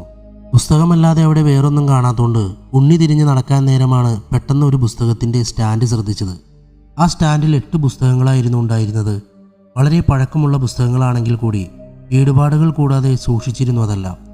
ഉണ്ണിയുടെ ശ്രദ്ധ ആ പുസ്തകങ്ങളിൽ പതിയാൻ കാരണം ആ 8 പുസ്തകങ്ങളുടെ പേരിലെയും ഒരക്ഷരം ലവ് ആകൃതിയിലുള്ള ഒരു സ്റ്റിക്കർ കൊണ്ട് മറച്ചിരുന്നു. ഉണ്ണി ആ സ്റ്റിക്കറുകൾ പറിച്ചെടുക്കാൻ ശ്രമം നടത്തി. പക്ഷേ സ്റ്റിക്കറിനോടൊപ്പം ആ ലെറ്ററും പറഞ്ഞു വന്നു. ആ 8 പുസ്തകങ്ങളും 8 ഭാഷയിലുള്ളതായിരുന്നു. Chinese, India, Italy, French, English, അറബി, ഇറ്റലിക്, സൗത്ത് ആഫ്രിക്ക എന്നീ രാജ്യങ്ങളുടെ പുസ്തകങ്ങളായിരുന്നു അത്. ഈ പുസ്തകങ്ങളിൽ നിന്നും കണ്ണെടുത്ത് ഉണ്ണി റഹീമിനെ നോക്കി. റഹീമെ, ഈ മറഞ്ഞിരിക്കുന്ന 8 അക്ഷരങ്ങളിലുണ്ട് നമുക്ക് കൊലയാളിയിലേക്ക് എത്താനുള്ള വഴി. ആ സ്റ്റാൻഡിലുള്ള എല്ലാ പുസ്തകങ്ങളും ഉണ്ണിയും റഹീമും ചേർന്ന് കാറിലേക്ക് എടുത്തു വെച്ചു. സ്റ്റാൻഡിൽ എങ്ങനെയാണോ പുസ്തകങ്ങൾ അടുക്കി വച്ചിരുന്നത് അതേ ഓർഡറിൽ തന്നെയായിരുന്നു ഉണ്ണി കാറിലേക്ക് പുസ്തകങ്ങൾ മാറ്റിയത്. തിരിച്ച് സ്റ്റേഷനിലേക്ക് എത്തിയ ഉണ്ണി ആ പുസ്തകങ്ങളിലെ ലവ് സ്റ്റിക്കർ കൊണ്ട് മറച്ച ലെറ്ററുകൾ കണ്ടുപിടിക്കാൻ ശ്രമം തുടങ്ങി. എല്ലാ പുസ്തകങ്ങളും തീവ്ര പ്രണയം പശ്ചാത്തലമായി ഉള്ളതായിരുന്നു. ജീവനേക്കാളേറെ പരസ്പരം പ്രണയിച്ചിരുന്നവരുടെ കഥകൾ. ലോകത്തുള്ള എല്ലാ ഭാഷകളിലുമുള്ള പ്രശസ്തമായ പുസ്തകങ്ങൾ ഇംഗ്ലീഷിലേക്ക് പരിവർത്തനം ചെയ്തതായിരുന്നു അതൊക്കെ. പുസ്തകത്തിൻ്റെ പേരിൻ്റെ ഒരക്ഷരം മറച്ചിരിക്കുന്നത് കൊണ്ട് തന്നെ അതിൻ്റെയൊക്കെ ശരിയായ പേരുകൾ കണ്ടെത്താൻ ഉണ്ണി തൻ്റെ വായനാപ്രിയരായ കൂട്ടുകാരെയും പിന്നെ ഗൂഗിളിൻ്റെയും സഹായം തേടി. കുറച്ച് ദിവസത്തെ പരിശ്രമത്തിൻ്റെ ഒടുവിൽ എല്ലാ പുസ്തകങ്ങളുടെയും പേരുകൾ കണ്ടെത്താൻ സാധിച്ചു. ഓരോ പുസ്തകങ്ങളുടെയും മായ്ച്ചിരിക്കുന്ന ലെറ്ററുകൾ വേറെ വേറെ ഓരോ പേപ്പറിൽ എഴുതി ഉണ്ണി ആ ലെറ്ററുകൾക്കുള്ളിൽ ഒളിച്ചിരിക്കുന്ന രഹസ്യം കണ്ടെത്താൻ ശ്രമിച്ചു. 8 പുസ്തകങ്ങളിൽ നിന്നും ലവ് സ്റ്റിക്കർ വെച്ച് മായ്ക്കപ്പെട്ട അക്ഷരങ്ങൾ DSAHHRA എന്നിവയായിരുന്നു. സ്റ്റേഷനിലും വീട്ടിലും ഇരുന്ന് ചുണ്ടിൽ കത്തിയിരിക്കുന്ന സിഗരറ്റിനെ കൂട്ടുപിടിച്ച് ഉണ്ണി അക്ഷരങ്ങൾക്കുള്ളിൽ ഒളിഞ്ഞിരിക്കുന്ന രഹസ്യത്തെ കണ്ടുപിടിക്കാൻ നല്ലോണം തലപോച്ചു. അക്ഷരങ്ങൾ തിരിച്ചും മറിച്ചും ചേർത്ത് വെച്ച് നോക്കി. പക്ഷെ ഒന്നും അങ്ങോട്ട് മാച്ചാകുന്നില്ലായിരുന്നു. ഓരോ അക്ഷരങ്ങളും വീണ്ടും തിരിച്ചും മറിച്ചും വെച്ച് കൂട്ടി വായിച്ചു നോക്കി. ഈ കേസുമായി ബന്ധിപ്പിക്കുന്ന എന്തെങ്കിലും സൂചന കിട്ടുവാൻ വേണ്ടി തല പുകച്ചുകൊണ്ടിരിക്കുമ്പോഴാണ് ഉണ്ണിയുടെ മൊബൈൽ ശബ്ദിച്ചത്. റഹീമായിരുന്നു കോളിൽ. സാർ, ഞാൻ വീട്ടിൽ നിന്നും ഇറങ്ങാൻ നിൽക്കാണ്. സാർ നേരെ സ്റ്റേഷനിലേക്ക് വരൂ, അതോ? റഹീമെ, ഞാനൊന്ന് ഫ്രഷായിട്ട് നേരെ സ്റ്റേഷനിലോട്ട് വരാം. ഉണ്ണി ഫോൺ കട്ട് ചെയ്ത് ടേബിളിൽ ആ 8 അക്ഷരങ്ങളിലേക്ക് നോക്കി അത് ചേർത്ത് വെച്ചു. എന്നിട്ട് ടവലെടുത്ത് കുളിമുറിയിലേക്ക് പോയി. കുളിച്ച് ഫ്രഷായി പുറത്ത് നിർത്തിയിട്ടിരിക്കുന്ന തൻ്റെ ബുള്ളറ്റിൽ കയറി ഉണ്ണി സ്റ്റേഷനിലേക്ക് യാത്ര തിരിച്ചു. അപ്പോഴേക്കും റഹീം സ്റ്റേഷനിലെത്തിയിരുന്നു. റഹീം ഉണ്ണിയെ നോക്കി. സാർ, എന്തെങ്കിലും ക്ലൂ കിട്ടിയോ? നിരാശയോടെ ഉണ്ണി റഹീമിനെ നോക്കി. എവിടെ കിട്ടാൻ? സത്യം പറഞ്ഞാൽ റഹീമെ, തലക്ക് വട്ടുപിടിക്കുന്നുണ്ട്. എത്ര ആലോചിച്ചിട്ടും ഒരു പിടിയും കിട്ടുന്നില്ല. റഹീം ഉണ്ണിയെ നോക്കി. എന്നാലും എൻ്റെ സാറേ, ഈ ഡോക്ടർ ആരാണ്? എന്താണ് അയാളുടെ ലക്ഷ്യം? ഉണ്ണി റഹീമിനെ നിസ്സഹായനായി നോക്കി. എൻ്റെ അമ്മയെയും കൂടപ്പിറപ്പുകളെയും അവൻ എന്തിനു കൊന്നതെന്ന് എനിക്കറിയണം. ഞങ്ങളുടെ തലമുറയെ അവൻ ഇല്ലാണ്ടാക്കിയ. റഹീം ഉണ്ണിയെ സമാധാനിപ്പിച്ചു. അവർ കുറേ നേരം ഈ കേസുമായി ബന്ധപ്പെട്ട് ഓരോ കാര്യങ്ങൾ സംസാരിച്ചിരുന്നു. അന്ന് യാത്ര പറഞ്ഞ് പിരിയാൻ നേരം റഹീം ഉണ്ണിയെ നോക്കി. സാർ, ഭാര്യയും മക്കളും അവളുടെ വീട്ടിൽ പോയതാണ്. 2 ദിവസം കഴിഞ്ഞേ വരൂ. ക്വാർട്ടേഴ്സിൽ എന്തായാലും മിണ്ടാനും പറയാനും ഒന്നും ആരുമില്ലല്ലോ. ഞാനും നന്നായൊന്ന് തല പുകച്ച് നോക്കട്ടെ. ഉണ്ണി റഹീമിനെ നോക്കിയൊന്ന് പുഞ്ചിരിച്ചു. എന്നിട്ട് ബുള്ളറ്റിൽ കയറി കിക്കറടിച്ചു. തിരിച്ച് വീട്ടിലെത്തിയ ഉണ്ണി മുറിയിൽ കയറി ലൈറ്റിട്ടപ്പോൾ ടേബിളിൻ്റെ മുകളിൽ നിന്നും വീട്ടിൽ വളർത്തുന്ന പൂച്ച ഓടിപ്പോയി. ഉണ്ണി ബെഡിലേക്കിരുന്ന് ടേബിൾ വെച്ചിരുന്ന അക്ഷരങ്ങളിലേക്ക് നോക്കി. പക്ഷേ ടേബിളിൻ്റെ മുകളിൽ ഒരൊറ്റ അക്ഷരം മാത്രമേ ഉണ്ടായിരുന്നുള്ളൂ. ബാക്കി അക്ഷരങ്ങളെല്ലാം പൂച്ച നിലത്തേക്കിട്ട് തട്ടിയിട്ടുണ്ടായിരുന്നു. ഉണ്ണി പൂച്ചയെ മനസ്സിൽ 2 തെറി പറഞ്ഞുകൊണ്ട് നിലത്ത് കിടക്കുന്ന ഓരോ അക്ഷരങ്ങളും എടുത്ത് ടേബിളിൻ്റെ മുകളിലേക്ക് വെച്ചു. ടേബിളിന് മുകളിൽ ആദ്യം ഉണ്ടായിരുന്നത് എസ് എന്ന അക്ഷരമായിരുന്നു. നിലത്ത് പല ഭാഗങ്ങളിലായി കിടക്കുന്ന അക്ഷരങ്ങളിൽ നിന്നും ഉണ്ണി ആദ്യമായി എടുത്ത് ടേബിളിൻ്റെ മുകളിലിരിക്കുന്ന എസ് എന്ന അക്ഷരത്തിനൊപ്പം വെച്ചത് എച്ച് എന്ന അക്ഷരമായിരുന്നു. പിന്നെ എടുത്തത് എ, അടുത്തതായി എടുത്തത് ആർ, പിന്നെ എ, പിന്നെ ഡി, പിന്നെ എച്ച്, പിന്നെ എ. ഉണ്ണി എല്ലാ അക്ഷരങ്ങളും ടേബിളിന് മുകളിൽ വെച്ചിട്ട് തൻ്റെ ഡ്രസ്സ് മാറാൻ പോയി. ഡ്രസ്സ് മാറാൻ നേരം മൊബൈലിൽ ശബ്ദിച്ചു. റഹീമായിരുന്നു കോളിൽ. സാർ, പെട്ടെന്ന് എൻ്റെ വീട്ടിലോട്ടൊന്ന് വരൂ. റഹീമിൻ്റെ സംസാരത്തിൽ പരിഭ്രാന്തി തോന്നിയ ഉണ്ണി കാര്യം തിരക്കി. എന്തു പറ്റി റഹീം, എന്താ കാര്യം? റഹീം സംസാരിക്കുമ്പോൾ ആരെയോ ഭയക്കുന്ന പോലെ ഉണ്ണിക്ക് തോന്നി. ആ സൈക്കോ ഡോക്ടർ എൻ്റെ വീട്ടിൽ എവിടെയോ ഒളിച്ചിരിക്കുന്നുണ്ട് സാർ. ഒന്ന് നിർത്തിയിട്ട് ഇടറിയ ശബ്ദത്തോടെ റഹീം തുടർന്നു. എൻ്റെ വീടിൻ്റെ ഉള്ളിൽ മൊത്തം അന്ന് രാജീവ് കൊല്ലപ്പെട്ടപ്പോൾ കാറിൻ്റെ ഉള്ളിലുണ്ടായിരുന്ന അതേ മണം. റഹീം, പെട്ടെന്ന് വീടിൻ്റെ പുറത്ത് കിടക്ക്, ഞാനിത് അവിടെ എത്തി. ഇല്ല സാർ, പുറത്ത് കിടക്കാൻ പറ്റുന്നില്ല, എല്ലാ വാതിലുകളും ലോക്കാണ്. പെട്ടെന്ന് റഹീമിൻ്റെ ഒരലർച്ച ഉണ്ണിയുടെ കാതിലൂടെ തുളച്ചു കയറി. ഉണ്ണി റഹീമെ എന്ന് ഉറക്കെ വിളിച്ച് നിലവിളിച്ചു. അപ്പോൾ ഉണ്ണിയുടെ കാതിൽ മനോഹരമായൊരു ശബ്ദം മുഴങ്ങി. ഉണ്ണി, സുഖമാണോ? അങ്ങനെ ഞാനിതാ നിങ്ങളുടെ മുന്നിൽ പ്രത്യക്ഷപ്പെട്ടിരിക്കുന്നു. ഉണ്ണിയുടെ ഹൃദയമിടിപ്പ് കൂടി. ആരാ നിങ്ങൾ? എൻ്റെ റഹീമിനെന്തെങ്കിലും സംഭവിച്ചാൽ? അയാൾ പൊട്ടിച്ചിരിച്ചു. ഇല്ല ഇല്ല ഇല്ല, റഹീമിനും എൻ്റെ ഉണ്ണിക്കും ഒന്നും സംഭവിക്കില്ല. നിങ്ങൾ കരുതുന്ന പോലെ ഞാൻ അത്രയ്ക്ക് ക്രൂരനൊന്നുമല്ല. ഒന്ന് നിർത്തിയിട്ട് വളരെ പതിഞ്ഞ സ്വരത്തിൽ അയാൾ പറഞ്ഞു, ഉണ്ണി, തനിച്ചു വാ ഇങ്ങോട്ട്. ഉണ്ണിയുടെ ഞരമ്പുകൾ വലിഞ്ഞു മുറുകി. ഞാൻ വരാം, പക്ഷേ എൻ്റെ റഹീമിനെ ഒന്നും ചെയ്യരുത്. അയാളൊന്ന് പുഞ്ചിരിച്ചു. ഉണ്ണി ഭയങ്കര ബുദ്ധിമാനാണെന്ന് എനിക്കറിയാം. പക്ഷെ അതിബുദ്ധി എന്നോട് കാണിച്ചാൽ റഹീമിനും സംഭവിക്കാൻ പോകുന്നത് രാജീവിൻ്റെ അതേ അവസ്ഥയായിരിക്കും. ഇല്ല, റഹീമിനെ ഒന്നും ചെയ്യരുത്, ഞാൻ വരാം. അയാൾ മനോഹരമായി ഒന്ന് ചിരിച്ചു. എൻ്റെ ഉണ്ണിക്ക് പുസ്തകങ്ങൾക്കിടയിൽ നിന്നും എൻ്റെ പ്രണയം കൊണ്ട് ഞാൻ മായ്ച്ചു കളഞ്ഞ ആ ലെറ്ററിൽ നിന്നും എന്തെങ്കിലും ക്ലൂ കിട്ടിയോ? അപ്പോഴാണ് ഉണ്ണി ടേബിളിലേക്ക് നോക്കിയത്. നിലത്ത് വീണ അക്ഷരങ്ങളെല്ലാം ഉണ്ണി പെറുക്കിയെടുത്ത് വെച്ചപ്പോൾ കിട്ടിയത് ആ പേരായിരുന്നു. അതെ, അക്ഷരങ്ങൾക്കിടയിൽ സൈക്കോ ഡോക്ടർ ഒളിപ്പിച്ചിരുന്ന രഹസ്യം തൻ്റെ അമ്മയുടെ പേരാണെന്ന് ഉണ്ണി തിരിച്ചറിഞ്ഞു. ശാരദ. ഒരു ഞെട്ടലോടെയായിരുന്നു ഉണ്ണി അത് വായിച്ചു തീർത്തത്. അയാളും തൻ്റെ അമ്മയും തമ്മിൽ എന്താണ് ബന്ധം? ഉണ്ണിക്ക് മുമ്പിൽ ചോദ്യമായി നിന്നത് അതായിരുന്നു. കൂടുതൽ ആലോചിച്ച് സമയം കളയാതെ ഉണ്ണി ഉടൻ റഹീമിൻ്റെ വീട്ടിലേക്ക് തിരിച്ചു. റഹീമിൻ്റെ വീടിൻ്റെ പുറത്ത് ബുള്ളറ്റ് നിർത്തിയിട്ട് ഉണ്ണി വീടിന് ചുറ്റും വീക്ഷിച്ചു. റഹീമിൻ്റെ വീടിൻ്റെ ലൈറ്റുകളെല്ലാം അണച്ച നിലയിലായിരുന്നു. അപ്പോൾ ഉണ്ണി വാതിലിലേക്ക് നോക്കി. വാതിൽ ചാരി വെച്ച നിലയിലായിരുന്നു. തൻ്റെ മൊബൈൽ ഫ്ലാഷ് ലൈറ്റ് ഓണാക്കി ഉണ്ണി മെല്ലെ വാതിൽ തുറന്ന് അകത്ത് കടന്നു. അകത്ത് കയറി ഉണ്ണി സ്വിച്ച് ബോർഡിൽ കൈവച്ച് എല്ലാ സ്വിച്ചും ഓണാക്കി. വീടിനുള്ളിൽ ഓരോ ലൈറ്റുകൾ തെളിയാൻ തുടങ്ങി. പെട്ടെന്ന് വീടിൻ്റെ ഹാളിലെ ഒരറ്റത്ത് കസാരയിൽ പുഞ്ചിരിച്ച മുഖവുമായിരിക്കുന്ന സൈക്കോ ഡോക്ടറെ ഉണ്ണി കണ്ടു. ഡോക്ടറിൻ്റെ കാൽച്ചുവട്ടിൽ ചോരയിൽ കുളിച്ചു കിടക്കുന്ന റഹീമിനെ കണ്ടതും ഉണ്ണി അടുത്തേക്ക് ഓടാൻ ശ്രമിച്ചു. പെട്ടെന്ന് സൈക്കോ ഡോക്ടർ പുഞ്ചിരിച്ച മുഖവുമായി ഉണ്ണിയെ നോക്കി. ഉണ്ണി, കൂട്ടുകാരനൊന്നും സംഭവിക്കില്ല. ഓരോ ഡ്രോപ്പ് ചോരയെ പുറത്തു പോകുന്നുള്ളൂ. ഇനിയും 4-5 മണിക്കൂർ ജീവിക്കും ഇവൻ. നമ്മുടെ സംസാരമെല്ലാം കഴിഞ്ഞിട്ട് സാവധാനം ആശുപത്രിയിൽ കൊണ്ടുപോയാൽ മതി. അയാൾ ഉണ്ണിയുടെ കണ്ണിലേക്ക് നോക്കി പുഞ്ചിരിച്ചു. ഞാനൊരു ഡോക്ടറല്ലേ മോനെ, ഞാൻ പറയുന്നതൊന്ന് വിശ്വസിക്ക്. റഹീമിനൊന്നും സംഭവിക്കില്ല. ഉണ്ണി അയാളെ നോക്കി. എന്തിനാണ് നിങ്ങൾ ഇതൊക്കെ ചെയ്യുന്നത്? എന്തിനാണ് നിങ്ങൾ എൻ്റെ അമ്മയെയും കൂടപ്പിറപ്പിനെയും കൊന്നത്? ചേറിൽ നിന്നും എണീറ്റ് അയാൾ മനോഹരമായി ഒന്ന് പുഞ്ചിരിച്ചു.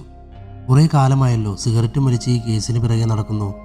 എന്തേ, ഉണ്ണി അന്വേഷിച്ചിട്ട് ഇതിനുള്ള ഉത്തരമൊന്നും കിട്ടിയില്ലേ? എന്തായാലും ഈ കഥയുടെ ക്ലൈമാക്സ് ആയല്ലോ. ഞാൻ തന്നെ പറയാം എൻ്റെ ഉണ്ണിയുടെ എല്ലാ ചോദ്യങ്ങൾക്കുമുള്ള ഉത്തരം. ഒന്ന് നിർത്തിയിട്ട് അയാൾ ഉണ്ണിയുടെ കണ്ണിലേക്ക് നോക്കി. പക്ഷേ അതിപ്പോഴല്ല. ഞാൻ ചത്ത് മണ്ണായിട്ട് മാത്രമേ നിനക്കൊക്കെ അതിനുള്ള ഉത്തരം കിട്ടുകയുള്ളൂ. അതുവരെ ശാന്തനായി നിന്നിരുന്ന ഉണ്ണിയുടെ മുഖം പെട്ടെന്ന് മാറി. ഉണ്ണിയുടെ മുഖം ചുവന്നു പറച്ചു. അതുവരെ കാത്തു നിൽക്കാൻ ഞങ്ങൾക്ക് സൗകര്യമില്ലട പൊന്ന സൈക്കോ കില്ലറെ. ഇതും പറഞ്ഞ് ഉണ്ണി തൻ്റെ അരയിൽ നിന്നും ഗണ്ണെടുത്ത് അയാളുടെ മുട്ടിന് താഴെ വെടിവെച്ചു. വെടികൊണ്ട് അയാൾ മുട്ടുകുത്തി താഴെയിരുന്നതും ഉണ്ണി അയാൾക്ക് നേരെ പാഞ്ഞെടുത്തു. പെട്ടെന്ന് വീടിനുള്ളിലേക്ക് ഒരു പോലീസ് പട തന്നെ ഓടിക്കയറി അയാളുടെ നെഞ്ചിൽ ആഞ്ഞു ചവിട്ടിയിട്ട് ഉണ്ണി അലറി. താനെന്താണ് കരുതിയ പഴയ ബ്ലാക്ക് ആൻഡ് വൈറ്റ് സിനിമയിലെ കള്ളനും പോലീസും കളിയാണ് ഇതെന്നോ? ഞങ്ങൾക്കറിയാമായിരുന്നടോ പുല്ലേ, നീ രാജീവിനെ ഇല്ലാതാക്കിയതുപോലെ ഇല്ലാതാക്കാൻ ഞങ്ങളെയും തേടി വരുമെന്ന്. നീ റഹീമിനെ തേടി വന്നതല്ല, ഞങ്ങൾ നിന്നെ ഇങ്ങോട്ട് വരുത്തിച്ചതാണ്. നീ വരാൻ വേണ്ടി തന്നെയാണ് റഹീമും ഭാര്യയെയും മക്കളെയും വീട്ടിൽ കൊണ്ടാക്കിയത്. ഉണ്ണി അയാളുടെ കണ്ണിലേക്ക് നോക്കി. നിന്റെ കൈകൊണ്ട് ചത്താലും വേണ്ടില്ല, നിന്നെ കൈയോടെ പിടിക്കണമെന്ന് പറഞ്ഞ് എന്നോട് ഇങ്ങോട്ട് ആവശ്യപ്പെട്ടത്, നിന്റെ മുന്നിൽ തല വെച്ച് തന്നത് എൻ്റെ റഹീമിൻ്റെ ഐഡിയ ആണടാ സൈക്കോ കില്ലറെ. റഹീമിനെ ഉടൻ ആശുപത്രിയിലേക്ക് മാറ്റാൻ ഉണ്ണി നിർദ്ദേശം നൽകി. ഉണ്ണി സൈക്കോ ഡോക്ടറുടെ കണ്ണിലേക്ക് നോക്കി. തത്ത പറയുന്നത് പോലെ മണിമണിയായി പറ, എന്തിനാണ് നീ എൻ്റെ അമ്മയെയും കൂടപ്പിറപ്പിനെയും ചുട്ടുകൊന്നത്? മീനാക്ഷിക്ക് ഈ കഥയിൽ എന്താണ് റോൾ? വീടിന് ചുറ്റും കുഴിച്ചിട്ടപ്പോൾ കിട്ടിയ അസ്ഥിക്കൂടം ആരുടേതാണ്? ഒന്ന് നിർത്തിയിട്ട് ഉണ്ണി ഡോക്ടറുടെ കണ്ണിലേക്ക് നോക്കി. ഇതിനുള്ള ഉത്തരം നീ പറഞ്ഞില്ലെങ്കിൽ നിന്നെ ഒറ്റ വെടിക്ക് കൊന്നിട്ട് പരലോകത്ത് സുഖവാസത്തിനൊന്നും അയക്കില്ല നിന്നെ ഞാൻ. ഇഞ്ചിഞ്ചായി കൊല്ലും നിന്നെ. നിന്റെ കണ്ണുകൾ ചൂഴ്ന്നെടുക്കും, നോക്ക അറുത്തെടുക്കും. ഇതും പറഞ്ഞു ഉണ്ണി അടുക്കളയിൽ നിന്നും ഒരു കത്തിയെടുത്ത് ഡോക്ടറുടെ കണ്ണുകൾക്ക് നേരെ നീട്ടി കുത്താനൊരുങ്ങി. പറയടാ, നീ എന്തിനാ എൻ്റെ അമ്മയെ കൊന്നേ? ഉണ്ണിയുടെ ആ ചോദ്യത്തിന് ഒരു പൊട്ടിച്ചിരിയായിരുന്നു ഡോക്ടറുടെ ഉത്തരം. അയാൾ ഉണ്ണിയുടെ കണ്ണുകളിലേക്ക് നോക്കി. അതിന് നിന്റെ അമ്മയെ? അല്ല അല്ല, എൻ്റെ ശാരദയെ ആര് കൊന്നു? എൻ്റെ ഈ ജീവിതത്തിൽ എന്നെ ആരെങ്കിലും സ്നേഹിച്ചിട്ടുണ്ടെങ്കിൽ അതെൻ്റെ ശാരദ മാത്രമാണ്. ഇതും പറഞ്ഞ അയാൾ ഉണ്ണിയുടെ കയ്യിൽ നിന്നും കത്തി തട്ടിപ്പറിച്ച് വാങ്ങി തൻ്റെ കണ്ണിൽ ആഞ്ഞുകുത്തി. അയാളുടെ കണ്ണിൽ നിന്നും ചോര വാർന്നൊഴുകി. കണ്ണിൽ നിന്നും തൻ്റെ ചുണ്ടിലേക്ക് ഒലിച്ചിറങ്ങുന്ന ചുടുചോര കൈകൊണ്ട് തുടച്ചുമാറ്റി അയാൾ ഉണ്ണിയെ നോക്കി പുഞ്ചിരിച്ചു. ഈ കണ്ണിലെ കൃഷ്ണമണിയേക്കാൾ ഞാൻ എൻ്റെ ശാരദയെ സ്നേഹിച്ചത് കൊല്ലാനല്ല, ജീവിക്കാനാണ്, അവളുടെ ഇണയായി ജീവിക്കാൻ. ഒരു ഞെട്ടലോടെയായിരുന്നു ഉണ്ണി അത് കേട്ടു നിന്നത്. അയാൾ ഉണ്ണിയുടെ കണ്ണിലേക്ക് നോക്കി. എൻ്റെ ശാരദയുടെ മകൻ മിടുക്കനാണെന്ന് എനിക്കറിയാമായിരുന്നു. ഇതുവരെ ഈ കേസ് അന്വേഷിച്ചവരെ പോലെയല്ല നീ. സകല തെളിവും കണ്ടുപിടിച്ച് നീ എൻ്റെയും ശാരദയുടെയും മുന്നിൽ വന്ന് നിൽക്കുമെന്ന് എനിക്ക് നല്ല ബോധ്യമുണ്ടായിരുന്നു. വർഷങ്ങൾക്ക് മുമ്പ് ആരാലും സ്നേഹിക്കപ്പെടാനില്ലാതെ വളർന്ന സാമുവൽ ജോൺ എന്ന ഡോക്ടർക്ക് പ്രണയത്തിൻ്റെ വസന്തം സമ്മാനിച്ചവളായിരുന്നു ശാരദ എന്ന ടീച്ചർ. ആദ്യം സൗഹൃദത്തിലൂടെ തുടങ്ങിയ അവരുടെ ബന്ധം പ്രണയമെന്ന തീ ആളിപ്പടരാൻ കൂടുതൽ സമയം വേണ്ടി വന്നില്ല. വായനപ്രിയനായിരുന്ന ഡോക്ടറും വായനപ്രിയയായിരുന്ന ശാരദയും പുസ്തകങ്ങൾ കൈമാറിയാണ് സൗഹൃദം ആരംഭിക്കുന്നത്. പ്രണയിച്ചു തുടങ്ങിയപ്പോൾ താൻ മറ്റൊരാളുടെ ഭാര്യയാണെന്നോ 3 കുട്ടികളുടെ അമ്മയാണെന്നോ ശാരദ മറന്നുപോയി. ഡോക്ടറെ സംബന്ധിച്ചിടത്തോളം ശാരദ ഒരു മാലാഖയായിരുന്നു. അവൾ മറ്റൊരാളുടെ ഭാര്യയാണ്, 3 കുട്ടികളുടെ അമ്മയാണെന്നതൊന്നും അയാൾക്കൊരു വിഷയമേ അല്ലായിരുന്നു. ഡോക്ടർ അധികവും വായിച്ചിരുന്നത് പ്രണയങ്ങളായിരുന്നു. അയാൾ ഒരു പുസ്തകം വായിച്ചു തുടങ്ങിയാൽ അത് തീരുന്നതുവരെ ആ കഥയിലെ പ്രണയനായകനായി സ്വയം രൂപപ്പെടുമായിരുന്നു. ആ പ്രണയനായകൻ തൻ്റെ കാമുകിയെ എത്രത്തോളം തീവ്രമായാണോ പ്രണയിക്കുന്നത്, അത്രയും തീവ്രമായി അയാൾ ശാരദയെ പ്രണയം കൊണ്ട് മൂടുമായിരുന്നു. താൻ വായിക്കുന്ന ഓരോ പുസ്തകങ്ങളിലെയും പ്രണയനായകനായി സ്വയം രൂപമെടുത്ത അയാൾ ശാരദയെ പ്രണയം കൊണ്ട് വീർപ്പുമുട്ടിച്ചു. സാധാരണ നാട്ടിൻപുറത്തുകാരനായ ഒരു സ്കൂൾ അധ്യാപകനായ തൻ്റെ ഭർത്താവിൽ നിന്നും കിട്ടാത്ത പലതും അവൾ ഡോക്ടറിൽ നിന്നും അനുഭവിച്ചറിഞ്ഞു. അവൾക്ക് ഡോക്ടർ എന്നും ഒരു അത്ഭുതമായിരുന്നു. ഡോക്ടറില്ലാതെ ശാരദയും ശാരദയില്ലാതെ ഡോക്ടർക്കും ജീവിക്കാൻ പറ്റില്ല എന്ന അവസ്ഥയിൽ കാര്യങ്ങൾ എത്തിയപ്പോഴാണ് രണ്ടുപേരും ഒരുമിച്ച് ജീവിക്കാൻ തീരുമാനിക്കുന്നത്. ദൂരെ എവിടെയെങ്കിലും പോയി ആരും തിരിഞ്ഞു വരാത്ത അത്രയും ദൂരത്തേക്ക് നാടുവിടാൻ അവർ തീരുമാനിച്ചു. അന്ന് തലവേദനയാണെന്ന് പറഞ്ഞ് സ്കൂൾ അവധിയാക്കിയത് ഡോക്ടർ പറഞ്ഞിട്ടായിരുന്നു. പക്ഷെ അവരുടെ പ്രതീക്ഷ തെറ്റിച്ചുകൊണ്ട് ഉണ്ണിയുടെ അനിയത്തി സ്കൂളിൽ പോകാൻ മടി കാണിച്ചു. മീനാക്ഷിയുടെ കയ്യിൽ കൈക്കുഞ്ഞിനെ കൊടുത്ത് വീടിന് കുറച്ചപ്പുറം കാറും കൊണ്ട് കാത്തിരിക്കുന്ന ഡോക്ടറോടൊപ്പം പോകാനായിരുന്നു ടീച്ചറുടെ പ്ലാൻ. പക്ഷെ ഉണ്ണിയുടെ അനിയത്തി അതിനൊരു തടസ്സമായി. അവൾ സാരിത്തുമ്പും പിടിച്ച് ശാരദയെ അങ്ങോട്ടും ഇങ്ങോട്ടും അനങ്ങാൻ സമ്മതിച്ചില്ല. 1-2 തവണ അവളുടെ കണ്ണു വെട്ടിച്ച് ശാരദ പോവാനൊരുങ്ങിയെങ്കിലും അത് വിജയം കണ്ടില്ല. കാറുമായി പുറത്ത് കാത്തു നിന്നിരുന്ന ഡോക്ടർ പറഞ്ഞ സമയം കഴിഞ്ഞിട്ടും ശാരദയെ കാണാതായപ്പോൾ കാർ അവിടെ തന്നെ നിർത്തിയിട്ട് ശാരദയുടെ വീട്ടിലേക്ക് നടന്നുപോയി. വീട്ടിലെത്തിയ ഡോക്ടർ ശാരദയോട് ട്രെയിനിൻ്റെ സമയമായെന്നും പെട്ടെന്ന് തൻ്റെ ഒപ്പം വരണമെന്നും ആവശ്യപ്പെട്ടു. പക്ഷേ ശാരദയെ പോവാൻ മകൾ അനുവദിച്ചില്ല. അവൾ അമ്മയെ കെട്ടിപ്പിടിച്ചു നിന്നു. മക്കളെ അവളിൽ നിന്നും പിടിച്ചുമാറ്റി ശാരദയുമായി പോവാനൊരുങ്ങിയപ്പോഴാണ് തൊട്ടുമുന്നിൽ ഇതെല്ലാം കണ്ടും കേട്ടും മീനാക്ഷി നിൽക്കുന്നത് ഡോക്ടർ ശ്രദ്ധിച്ചത്. മീനാക്ഷി വെറുപ്പോടെ ശാരദയെ നോക്കുന്നത് ഡോക്ടർ ശ്രദ്ധിച്ചു. അവൾ ഈ കാര്യം മാഷിനോട് പറയുമെന്ന് പറഞ്ഞ് മാഷ് പഠിപ്പിക്കുന്ന സ്കൂളിലേക്ക് ഓടാനൊരുങ്ങി. പിന്നെ ഡോക്ടർ ഒന്നും നോക്കിയില്ല. അവളെ പിടിച്ച് മുറിക്കകത്ത് പൂട്ടിയിട്ടു.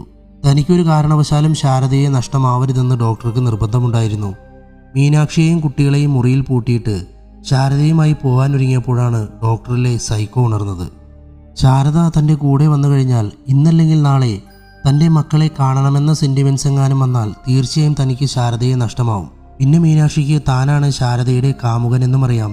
നാളെ തൻ്റെ പേരും വെച്ച് പോലീസിൽ പരാതി നൽകിയാൽ തീർച്ചയായും പിടിക്കപ്പെടുമെന്ന് അയാളുടെ മനസ്സ് മന്ത്രിച്ചു.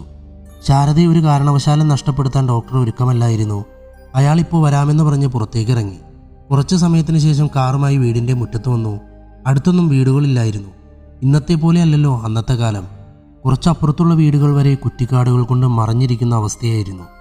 വീടിൻ്റെ അകത്തേക്ക് തിടുക്കത്തിൽ കയറി വന്ന ഡോക്ടർ അടുക്കളയിൽ നിന്നും മണ്ണെണ്ണയ്ക്കാൻ എടുത്തുവന്ന് മീനാക്ഷിയുടെയും കുഞ്ഞുങ്ങളുടെയും ശരീരത്തിലൂടെ ഒഴിച്ച് തൻ്റെ കയ്യിലുള്ള തീപ്പെട്ടിക്കുള്ളി കത്തിച്ച് മീനാക്ഷിയുടെ മേലിലേക്കിട്ടു. തൊട്ടിലിൽ കിടക്കുന്ന പിഞ്ചു പൈതലിനെ അടക്കം അയാളിലെ മൃഗം നിഷ്കൂരണം ചുട്ടുകൊന്നു. ശാരദ അയാളെ ഒന്ന് തടയുക പോലും ചെയ്തില്ല. കാരണം അവളിൽ തൻ്റെ കാമുകൻ അത്രമേൽ ആഴത്തിൽ പതിഞ്ഞിരുന്നു. ഒരുതരം ഭ്രാന്തായിരുന്നു അവൾക്ക് അയാളോട്. താൻ നൊന്തുപെറ്റ മക്കൾ കത്തിച്ചാമ്പലാവുമ്പോൾ തൻ്റെ കാമുകനുമൊത്തുള്ള ജീവിതം സ്വപ്നം കാണുകയായിരുന്നു ആ അമ്മ. ഡോക്ടർ തൻ്റെ കാറിൻ്റെ ഡിക്കി തുറന്ന് ചാക്കിൽ കിട്ടിയ ഭാരമുള്ള എന്തോ എടുക്കാൻ ശ്രമിച്ചു. പക്ഷെ അമിത ഭാരം കാരണം ഡോക്ടർക്ക് ഒറ്റയ്ക്കെടുക്കാൻ സാധിക്കാത്തതിനെ തുടർന്ന് ശാരദയെ അയാൾ സഹായത്തിന് വിളിച്ചു. രണ്ടുപേരും കൂടി താങ്ങിപ്പിടിച്ച് അത് വീടിൻ്റെ പിറകിലുള്ള ഓല കൊണ്ട് മേഞ്ഞ അടുക്കളയുടെ ഉള്ളിൽ കൊണ്ടുവച്ചു. ഡോക്ടർ കൈക്കോട്ടുകൊണ്ട് വേഗത്തിൽ കുഴിയെടുത്തു. എന്നിട്ട് ചാക്കിൻ്റെ കെട്ടഴിച്ചു. അതിനുള്ളിൽ ഒരു മൃതശരീരമായിരുന്നു എന്ന് തിരിച്ചറിഞ്ഞപ്പോൾ ശാരദ ശരിക്കും ഞെട്ടിത്തിരിച്ചുപോയി. ഡോക്ടർ കുറച്ചു മുന്നേ പുറത്തു പോയത് ഈ മൃതശരീരം താൻ ജോലി ചെയ്യുന്ന ആശുപത്രിയിലെ മോർച്ചറിയിൽ നിന്നും എടുത്തുകൊണ്ട് വരാനായിരുന്നു. അയാൾ വേഗം മൃതശരീരം ആ കുഴിയിലിട്ട് മൂടി. എന്നിട്ട് അതിനു മുകളിൽ മുളകുപൊടി വിതറി. പോലീസ് നായ്ക്ക് മണം കിട്ടാതിരിക്കാനാണ് മുളകുപൊടി വിതറിയത്. വീട്ടിൽ മൊത്തം മുളകുപൊടി കലക്കിയ വെള്ളം വിതറി നന്നായി ക്ലീൻ ചെയ്ത അയാൾ ശാരദയും കൊണ്ട് അവിടെ നിന്നും രക്ഷപ്പെട്ടു. ശാരദയെ തൻ്റെ പൂട്ടിക്കിടക്കുന്ന വീട്ടിൽ ഒളിപ്പിച്ച് അയാൾ ആശുപത്രിയിൽ ജോലി തുടർന്നു. മീനാക്ഷിയുടെയും കുട്ടികളുടെയും ബോഡി പോസ്റ്റ്മോർട്ടം ചെയ്തത് അയാളായിരുന്നു. ഈ കേസ് അന്വേഷിക്കുന്ന പോലീസ് ഉദ്യോഗസ്ഥർ മിസ്സിംഗ് ആയ മീനാക്ഷിയെ തേടി പോകുമെന്ന് അയാൾക്കറിയാമായിരുന്നു. അതിലേതെങ്കിലും അതിബുദ്ധിമാനായ ഒരു ഓഫീസർ മീനാക്ഷി കൊല്ലപ്പെട്ടു എന്ന് മനസ്സിലാക്കി അവളുടെ ഡെഡ് ബോഡിക്ക് വേണ്ടി വീടിന് ചുറ്റും കുഴിച്ചാൽ ഒരാണിൻ്റെ ശരീരാവശിഷ്ടം കിട്ടിയാൽ കേസ് അന്വേഷിക്കുന്നവർ ആകെ ആശയക്കുഴപ്പത്തിലാകുമെന്നും അന്വേഷണം വഴിമുട്ടുമെന്നും സൈക്കോ ഡോക്ടർ വ്യക്തമായി ദീർഘവീക്ഷണം നടത്തിയിരുന്നു. അതിനുവേണ്ടിയാണ് തൻ്റെ ആശുപത്രിയിലെ മോർച്ചറിയിൽ നിന്നും വെട്ടേറ്റ് മരിച്ച ഒരു അനാഥ മൃതശരീരത്തെ കൊണ്ടുപോയി അയാൾ ശാരദയുടെ വീട്ടിൽ കുഴിച്ചിട്ടത്. ശാരദയും കുട്ടികളുമാണ് മരിച്ചതെന്ന് ഈ കേസ് അന്വേഷിച്ച പോലീസ് ഉദ്യോഗസ്ഥരും ഉണ്ണിയുടെ അച്ഛനും ഈ സമൂഹവും കരുതിയപ്പോൾ ഡോക്ടറും ശാരദയും മറ്റൊരിടത്ത് പ്രണയപ്പുഴയിൽ നീരാടുകയായിരുന്നു. ഒരിക്കലും ഇനി തങ്ങളെ തേടി ആരും വരില്ല എന്ന് കരുതി സന്തോഷത്തോടെ ജീവിക്കുമ്പോഴാണ് ഉണ്ണി ഈ കേസുമായി വീണ്ടും വരുന്നത്. രാജീവ് അന്ന് ഡോക്ടറുടെ വീട്ടിൽ പോയപ്പോൾ അവിടെ വെച്ച് ശാരദയെ കണ്ടിരുന്നു. പക്ഷെ രാജീവിന് ശാരദയെ തിരിച്ചറിയാൻ സാധിച്ചില്ലായിരുന്നു. ഇന്നല്ലെങ്കിൽ നാളെ താൻ അന്ന് വീട്ടിൽ വെച്ച് കണ്ടത് എല്ലാവരും കൊല്ലപ്പെട്ടു എന്ന് കരുതിയ ശാരദയാണെന്ന് രാജീവ് തിരിച്ചറിയുമെന്ന ഭയമാണ് ഡോക്ടർ രാജീവിനെ കൊല്ലാൻ കാരണമായത്. പെറ്റ അമ്മയുടെയും കാമുകൻ്റെയും കഥ കേട്ടപ്പോൾ ഉണ്ണി ഒരു നിമിഷം നിശബ്ദനായി. തൻ്റെ കയ്യിൽ പിടിച്ചിരിക്കുന്ന ഗണ്ണിലേക്ക് കണ്ണിൽ നിന്നും കണ്ണുനീർത്തുള്ളികൾ ഇറ്റു വീണു. അവൻ ഡോക്ടറെ നോക്കി. ഇപ്പോൾ എവിടെയുണ്ടോ തൻ്റെ കാമുകി? അയാൾ ഉണ്ണിയെ സൗമ്യനായി നോക്കി. ഞാനിന്ന് ഇങ്ങോട്ട് വന്നത് ആരെയും കൊല്ലാനല്ല, നിന്നെ കണ്ട് അപേക്ഷിക്കാനായിരുന്നു. പക്ഷെ അതിനിടയിൽ റഹീം ആവേശം കാണിച്ചപ്പോഴാണ് ഞാനവനെ പാതി ഉറക്കിക്കിടത്തിയത്. ഒന്ന് നിർത്തിയിട്ട് അയാൾ തുടർന്നു. എൻ്റെ ശാരദയുടെ ഉണ്ണിയോട് ഞങ്ങളെ ജീവിക്കാൻ അനുവദിക്കണമെന്ന് അപേക്ഷിക്കാനായിരുന്നു ഞങ്ങൾ വന്നത്. പക്ഷെ ഇങ്ങനൊരു ട്വിസ്റ്റ് ഞങ്ങൾ പ്രതീക്ഷിച്ചില്ല. ഉണ്ണി അയാളുടെ കണ്ണിലേക്ക് നോക്കി. ആ സ്ത്രീ ഇപ്പോൾ എവിടെയുണ്ട്? ഡോക്ടർ തല മേലോട്ട് ഉയർത്തി കൈകൾ പൊക്കി. മുകളിലത്തെ മുറിയിലുണ്ട്, ഞാൻ വിളിക്കാം അവളെ. അയാൾ വളരെ റൊമാൻറ്റിക്കായി മേലോട്ട് നോക്കി വിളിച്ചു. ഷാരു, ഷാരു. കുറച്ച് സമയത്തിന് ശേഷം പടിയിറങ്ങി ശാരദ മെല്ലെ നടന്നു വന്നു. സാരിയായിരുന്നു വസ്ത്രം. അവരുടെ മുഖത്ത് യാതൊരുവിധ കുറ്റബോധവും ഉണ്ടായിരുന്നില്ല. ശാരദ ഉണ്ണിയുടെ മുഖത്ത് നോക്കാതെ ഡോക്ടറുടെ അടുത്ത് പോയി കണ്ണിൽ കട്ട പിടിച്ച് കിടക്കുന്ന രക്തം തൻ്റെ സാരി കൊണ്ട് ക്ലീൻ ചെയ്യാൻ ശ്രമിച്ചു. അയാൾ ശാരദയെ കെട്ടിപ്പിടിച്ച് നെറ്റിയിൽ ഉമ്മ വച്ചു. ഉണ്ണിക്ക് പെരുവിരലിൽ നിന്നും എന്തോ ഒന്ന് തലയിലോട്ട് അരിച്ചു കയറി. രണ്ടിനെയും പിടിച്ച് വണ്ടിയിലിട്, ചെയ്ത പാപങ്ങൾക്കെല്ലാം അനുഭവിക്കണം രണ്ടും. ഉണ്ണി ശാരദയെ നോക്കി. നിങ്ങളോട് എന്ത് തെറ്റാ ഞാനും എൻ്റെ അച്ഛനും ചെയ്തേ? നിങ്ങളെ സ്വന്തം പ്രാണനേക്കാൾ സ്നേഹിച്ച് എൻ്റെ അച്ഛനെ നിങ്ങൾ ചതിക്കാൻ തോന്നിയല്ലോ. നിങ്ങളുടെ കാമം ജയിക്കാൻ വേണ്ടി എൻ്റെ തലമുറ തന്നെ ഇല്ലാതാക്കിയില്ലേ നിങ്ങൾ? ഒന്ന് നിർത്തിയിട്ട് ഉണ്ണി തുടർന്നു. രണ്ടിനെയും നരകിപ്പിച്ചേ ഞാൻ ഈ ലോകത്ത് നിന്നും പറഞ്ഞയക്കൂ. ശാരദ ഉണ്ണിയുടെ തലയിൽ മെല്ലെ തലോടി വാത്സല്യത്തോടെ നോക്കി. മോനെ, മോനെ എന്ന് വിളിച്ചു തീർന്നതും ശാരദയുടെ ചെവിക്കല്ല് നോക്കി ഉണ്ണി ആഞ്ഞടിച്ചതും ഒരുമിച്ചായിരുന്നു. മോനല്ല മലര്. അവിഹിതവും പ്രണയവും തെറ്റാണ്, മഹാപാപമാണെന്ന് കരുതുന്ന ഊള സദാചാരക്കാരൻ്റെ മനസ്സല്ല എനിക്ക്. നിങ്ങൾ ആരെ വേണേലും പ്രേമിച്ചോ, കാമിച്ചോ, പക്ഷെ അതിന് പിഞ്ചു പൈതങ്ങളെ ബലിയാടുകളാക്കരുത്. ഒന്ന് നിർത്തിയിട്ട് അടിയേറ്റ് നിലത്ത് കിടക്കുന്ന ശാരദയെ നോക്കി ഉണ്ണി. 10 മാസം ചുമന്നുപെറ്റ അമ്മയെ തല്ലുന്നത് മഹാപാപമാണെന്ന് എനിക്കറിയാം. ഈ അടി ഞാൻ നിങ്ങൾക്ക് തന്നില്ലേ, ദൈവം പോലും എന്നോട് പൊറുക്കൂല. ഈ അടി എൻ്റെ അച്ഛന് വേണ്ടി ഞാൻ സമർപ്പിക്കുന്നു. നല്ലവരായ എല്ലാ അമ്മമാരോടും ഞാൻ മാപ്പ് ചോദിക്കുന്നു. പെട്ടെന്ന് ഡോക്ടർ ഉണ്ണിയുടെ കാലിലേക്ക് വീണ് ഒരു കുട്ടിയെപ്പോലെ പൊട്ടിക്കരഞ്ഞു. ഞങ്ങളെ പിരിക്കരുത്, ഞങ്ങൾ എവിടെയെങ്കിലും പോയി ജീവിച്ചോളാം. എനിക്ക് ഷാരുവില്ലാതെ ജീവിക്കാൻ സാധിക്കില്ല. ഉണ്ണി അയാളെ കാലുകൊണ്ട് തൊഴിച്ചു മാറ്റി. അയാൾ വീണ്ടും വീണ്ടും കേണപേക്ഷിച്ചു. പക്ഷെ ഉണ്ണി അത് മൈൻഡ് ചെയ്തില്ല. പെട്ടെന്ന് അയാൾ ചാടി എഴുന്നേറ്റ് ശാരദയെ പിടിച്ചു. എന്നിട്ട് തൻ്റെ കയ്യിലുള്ള കത്തിയെടുത്ത് അവളുടെ കഴുത്തറുത്തു. എന്നിട്ട് ആ കത്തി സ്വന്തം കഴുത്തിലേക്ക് വെച്ച് ആരോടും മുന്നോട്ട് വരരുതെന്ന് അലറി പറഞ്ഞു. ഉണ്ണി, നീ ഞങ്ങളെ പിടിക്കുമെന്ന് ഉറപ്പായതുകൊണ്ട് മാത്രമാണ് എൻ്റെ ശാരുവിനെയും കൊണ്ട് ഞാൻ നിന്റെ മുന്നിൽ വന്നത്. ഞങ്ങൾ വന്നത് ഒന്നിച്ച് ജീവിക്കാൻ വേണ്ടി നിന്നോട് അപേക്ഷിക്കാനാണ്, അല്ലാതെ ഇങ്ങനെ പിരിഞ്ഞു പോകാനല്ല. നിലത്ത് കിടന്ന് പിടയുന്ന ശാരദയെ കെട്ടിപ്പിടിച്ച് അയാൾ ഒരു ഭ്രാന്തനെ പോലെ സംസാരിച്ചു. ശാരു, എൻ്റെ ശാരു, നമ്മളെ ഒന്നിച്ച് ജീവിക്കാൻ ഈ സമൂഹം സമ്മതിക്കില്ല. നമ്മൾ അവീതക്കാരാണത്രേ. നമുക്ക് കാമം മാത്രമേ ഉള്ളൂ എന്ന് ഈ ലോകം മുഴുവനും പറയുന്നു. നമ്മളിൽ പ്രണയമില്ലത്രേ, സ്നേഹമില്ലത്രേ, കരുതലില്ലത്രേ. നമ്മളിലെ കാമമേ ഈ ലോകം കാണുന്നുള്ളൂ. അടുത്തേക്ക് വരാൻ ശ്രമിച്ച ഉണ്ണിയെ നോക്കി കത്തി തൻ്റെ കഴുത്തിലമർത്തി പിടിച്ച് അയാൾ വീണ്ടും രക്തത്തിൽ കുളിച്ചു കിടക്കുന്ന ശാരദയെ നോക്കി. നമ്മളെ പിരിക്കാൻ നോക്കാണ് എല്ലാവരും. ഇവിടെയല്ലേ ഇവർ നമ്മളെ ജീവിക്കാൻ സമ്മതിക്കാത്തതുള്ളൂ.